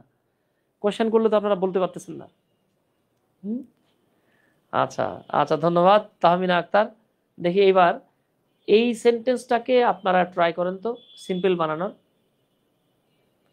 We will help the boys who leave in Gaza. আমরা সেই বাচ্চাগুলোকে সাহায্য করব যারা গাজায় বাস করে। আবার বলেন না, আমরা সেই বাচ্চাগুলোরে সাহায্য করব যারা গাজা ক্ষেতের আশেপাশে ঘোরাফেরা করে। ঠিক আছে, এই গাজা সে গাজা না কিন্তু। দেখি আমরা কিটা কিটা পারি। আচ্ছা, তাহলে দেখেন, এই বয়েজ হচ্ছে আমাদের অ্যান্টাসিড প্লাস, না সত্যি সত্যি অ্যান্টাসিড প্লাস বলেন না, অ্যান্টিসিডেন্ট। ওকে, এই হু হলো রিলেটিভ প্রোনাউন, বুঝতেই পারতেছেন, অ্যাক্টিভ ভয়েস। এই তো মাশাআল্লাহ, আমাদের প্রিন্স লিখে ফেলছেন, থ্যাংক ইউ। জুবাইদা পারভিন, রুহুল আমিন এবং পজিটিভ চার্জ। ও আচ্ছা আচ্ছা, পজিটিভ চার্জ, তাই না? হ্যাঁ, like a proton, be positive like a proton. আচ্ছা, পজিটিভ চার্জ, আপনি হচ্ছেন প্রোটন, আপনার চার্জ প্লাস। এই তো মাশাআল্লাহ, বিষাদ সিন্ধু, সাব্বাস। বাপের বেটা আব্বাস। চম্পা আইরিন, সাব্বাস, বাপের বেটি আব্বাস, গুড। বাঘের বাচ্চা বলেন হালুম। তাহলে আমরা এখানে কি লিখবো? এই যে দেখেন, we will help the boys living in Gaza. পড়াটা তো বুঝতেই পারতেছেন, we will help the boy and they live in Gaza. তাহলে বাবারা সাব্বাস, আমি জানি আপনারা পারবেন। অ্যাক্টিভ প্যাসিভ দুটোই করে দিছি। এইবার দেখেন, ডিজে বোর্ড। ডিজে বোর্ড মানে দিনাজপুর বোর্ড। 2025 সালে একটা প্রশ্ন আসছে, the man who knows English well can go abroad. এবার আপনারা এটা সিম্পল বানায় দেন। ধন্যবাদ গৌতম মোদী দাদা, মৌনতা হুসাইন, রুহুল আমিন ভাই।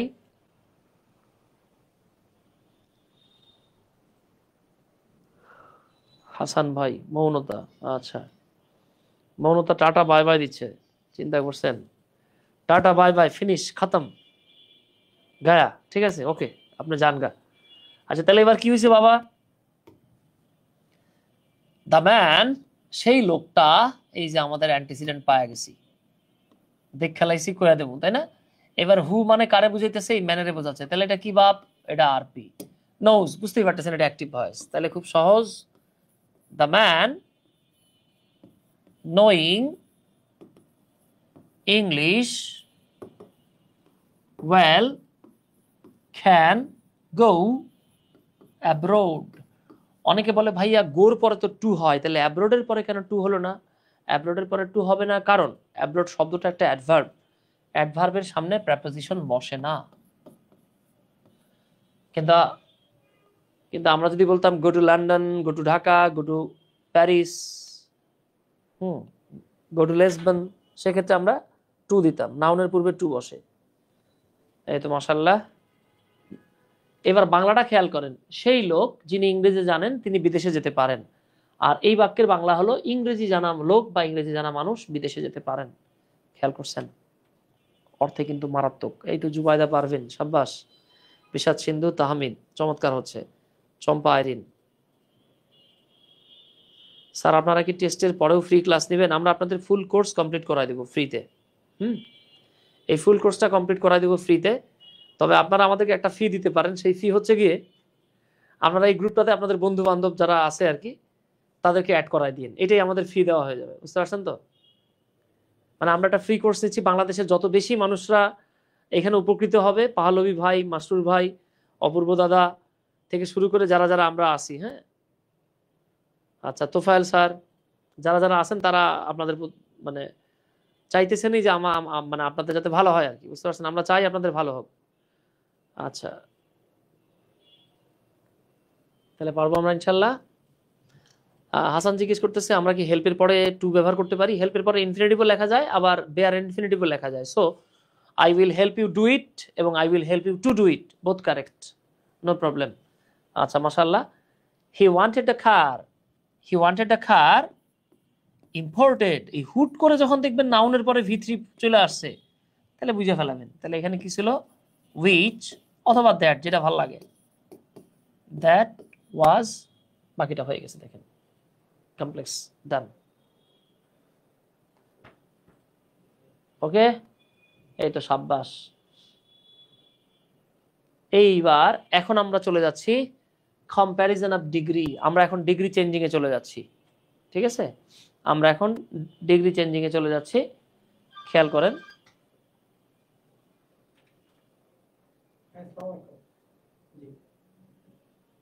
স্যার আপনারা কি ভাইয়া ডাকা যাবে? হ্যাঁ, আমাকে ভাইয়া ডাকা যাবে, কোনো সমস্যা নাই, খালি মামা ডাকেন না। আচ্ছা, আমরা এখন ডিগ্রি চেঞ্জিং এ যাচ্ছি। আমরা জানি ডিগ্রি হলো টোটাল 3 রকমের হয়। ঠিক আছে, আবার বলেন না honours degree, masters degree. Fahad sir class নিবে না? ও তাহমিনা আক্তার, সরি, আমি তো ফাহাদ স্যার তো বস, ক্লাস নিবে না মানে? হ্যাঁ নিবে তো, সব স্যারেরা ক্লাস নেবে, সব স্যারেরাই ক্লাস নেবে। আচ্ছা, সমস্যা নাই, টেনশন করেন না। ডিগ্রি তো নাই আমাদের স্যার, ডিগ্রি পুরাটা নাই। একজন জিগায় মামা ডাকলে কি হবে? মামা ডাকলে আমি আপনার মায়ের ভাই হয়ে যাবুগা, আবার আপনার বাপের শালা হয়ে যাবুগা, আবার আবার আপনার বাপ আমার দুলা ভাই হয়ে যাবে। তখন আবার দেখবেন আপনার দায়িত্ব অনেক বাইরে যাবে, মামারে অনেক টাকা পয়সা জামা কাপড় গিফট করতে হবে। এই জন্য আমি চাচ্ছি না আপনি বিপদে পড়েন। আচ্ছা, ক্লাস শেষ কখন হবে? আচ্ছা, ঠিক আছে,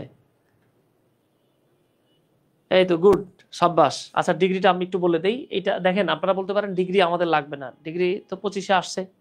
বুঝতে পারছেন তো? ডিগ্রি চেঞ্জিং 25-এও আসছে, 24-এও আসছে, আসছে না? দেখবেন, এই আপনাদেরকে কিছু কোশ্চেন দেখাই। এই যে আসছে দেখেন, এই যে ঢাকা বোর্ড 2025-এ আসছে। এই তো ভাকা হয়ে গেল, এটা কোনো কথা? আপনাদের মধ্যে কেউ একজন ফজরের নামাজ পড়েন নাই বলে আমার টাইপিং মিস্টেক হয়ে গেছে, বুঝছেন? মানে আমি নিজের দোষ আরেকজনের উপর চাপাই দিলাম আর কি। আচ্ছা, আবার মাঝে মাঝে মজা করে বলি যে বাবা, যারা ফজরের নামাজ পড়েন নাই তারা ঢাকা বানানটা ভুল দেখতে পাচ্ছেন। আচ্ছা, তাহলে খেয়াল করেন। এই দেখেন, Dhaka board 2025, Dhaka board 2025, Sylhet board 25, Chittagong board 25, Dhaka board 2024, Mymensingh 24, Barisal 24। ঠিক আছে, খুব গুরুত্বপূর্ণ। আসেন তাইলে ওস্তাদ, আমরা এবার রুলগুলারে দেখা লই, বাচ্চা লই। আচ্ছা, এগুলো আমরা পারি, আমাদের এটা নিয়ে সমস্যা নাই। তাহলে ডিগ্রি হলো 3 রকম: positive degree, comparative degree and superlative degree. Positive degree দিয়ে সাধারণত গুণের 60 ডিগ্রি নাই। আজকে মাত্র 43 জন ক্লাস করতেছে, কোনো সমস্যা নাই। দেখা গেছে শুরুর দিকে অনেক সময় ক্লাসে স্টুডেন্ট থাকে, অনেক সময় থাকে না। হ্যাঁ, পরবর্তীতে আবার স্টুডেন্টরা যুক্ত হয়ে যায়। আচ্ছা, আপনাদের সিলেবাসে কি ডিগ্রি নাই? আমি কেন ডিগ্রি দেখলাম? আচ্ছা, না থাকলে আমরা আমরা শেষ করাই দিচ্ছি, কোনো সমস্যা নাই। ডিগ্রি নাই কিনা দেখতেছি আমরা। হ্যাঁ, এইচএসসি 2026, তাই তো? হ্যাঁ ভাই, এসএসসি 2026।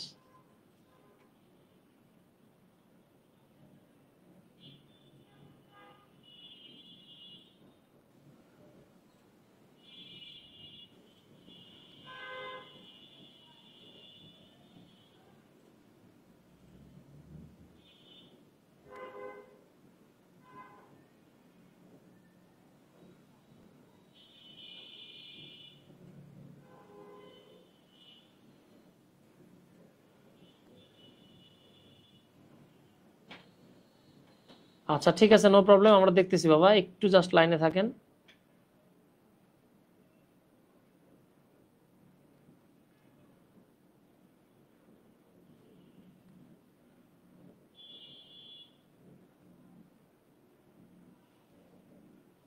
হ্যাঁ ঠিক আছে, ডিগ্রি নাই, যাক তাহলে আজকে বেঁচে গেছেন, শেষ।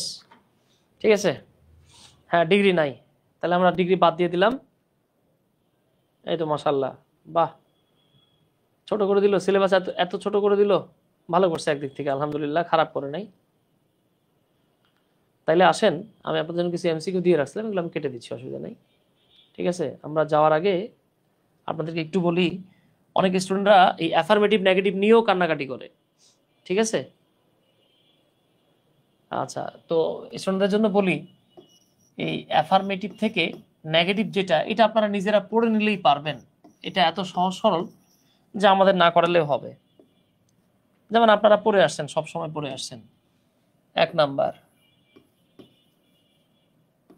অনলি প্লাস ব্যক্তি থাকলে, তাই না, কি হয় বাবা, নান বার্ড প্লাস ব্যক্তি হয়। তো এগুলো আমাদের মনে হয় না করানোর দরকার আছে।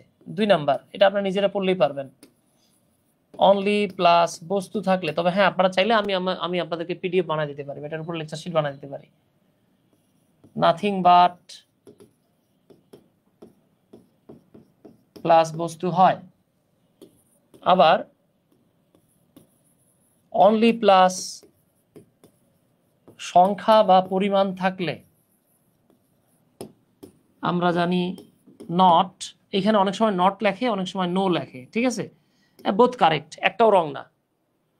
হ্যাঁ, নো লেস দেন অথবা নট লেস দেন, এরপরে সংখ্যা থাকলে সংখ্যা, আর যদি পরিমাণ থাকে ওকে পরিমাণ, ব্যাস দিয়ে দিবেন, কাজ শেষ। এবার আসেন আমি আপনাদেরকে 2-1টা করে উদাহরণ দেখাই। যেমন ধরেন লেখা থাকলো অনলি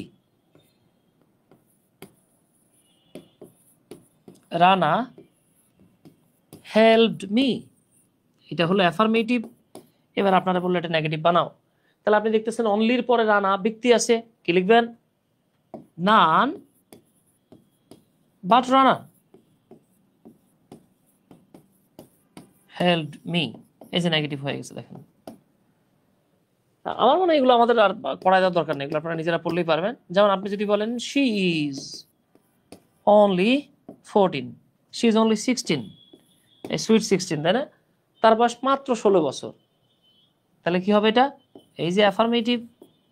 তাহলে আমরা জানি অনলি প্লাস সংখ্যা বা পরিমাণ থাকলে কি হয়, she is no, or even আপনি চাইলে বলতে পারেন নট লেস, ইভেন শুধু লেস না, মোরও লিখতে পারেন, শি ইজ নট মোর আর নট লেস আর নট মোর, যেটা ভালো লাগে আপনার আর কি, যে কোনো একটা লেখা যায়, যে কোনো একটা, দেন 16, এই যে নেগেটিভ হয়ে গেছে। ঠিক আছে, এটা আপনারা পড়লেই পারবেন, সো এ নিয়ে আর বেশি প্যারেশানি না দেই আমরা।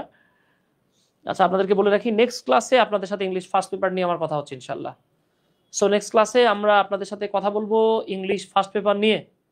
ওকে, তাহলে আমাদের আজকে সিম্পল কমপ্লেক্স কম্পাউন্ডের পার্ট এখানেই শেষ। স্যার প্রেপোজিশন না হয় প্রিফিক্স সাফিক্স পড়ায়েন ডিগ্রির বদলে, আচ্ছা তাহলে এই ছিল আমাদের আজকের ট্রান্সফরমেশন অফ সেন্টেন্স। আমাদের ট্রান্সফরমেশন অফ সেন্টেন্স নিয়ে আপনাদের সাথে ডিলিং শেষ। এখন দেখেন, আমরা আপনাদেরকে যতটুকু প্র্যাকটিস করাতে পারি তার চাইতে 10 গুণ প্র্যাকটিস আপনাকে বাসায় নিজের করতে হবে বাবা। যদি নিয়মিত প্র্যাকটিস করতে পারেন, ইনশাল্লাহ আল্লাহর রহমতে এই চ্যাপ্টারগুলোতে, এই টপিকগুলোতে আপনি বস হইতে পারবেন। আপনি বস হবেন নাকি হবেন না, নাকি নিজের লস করবেন, সেটা ডিপেন্ড করতেছে আপনি কতটুকু পড়াশোনা করেন বা কতটুকু পড়াশোনা করেন না।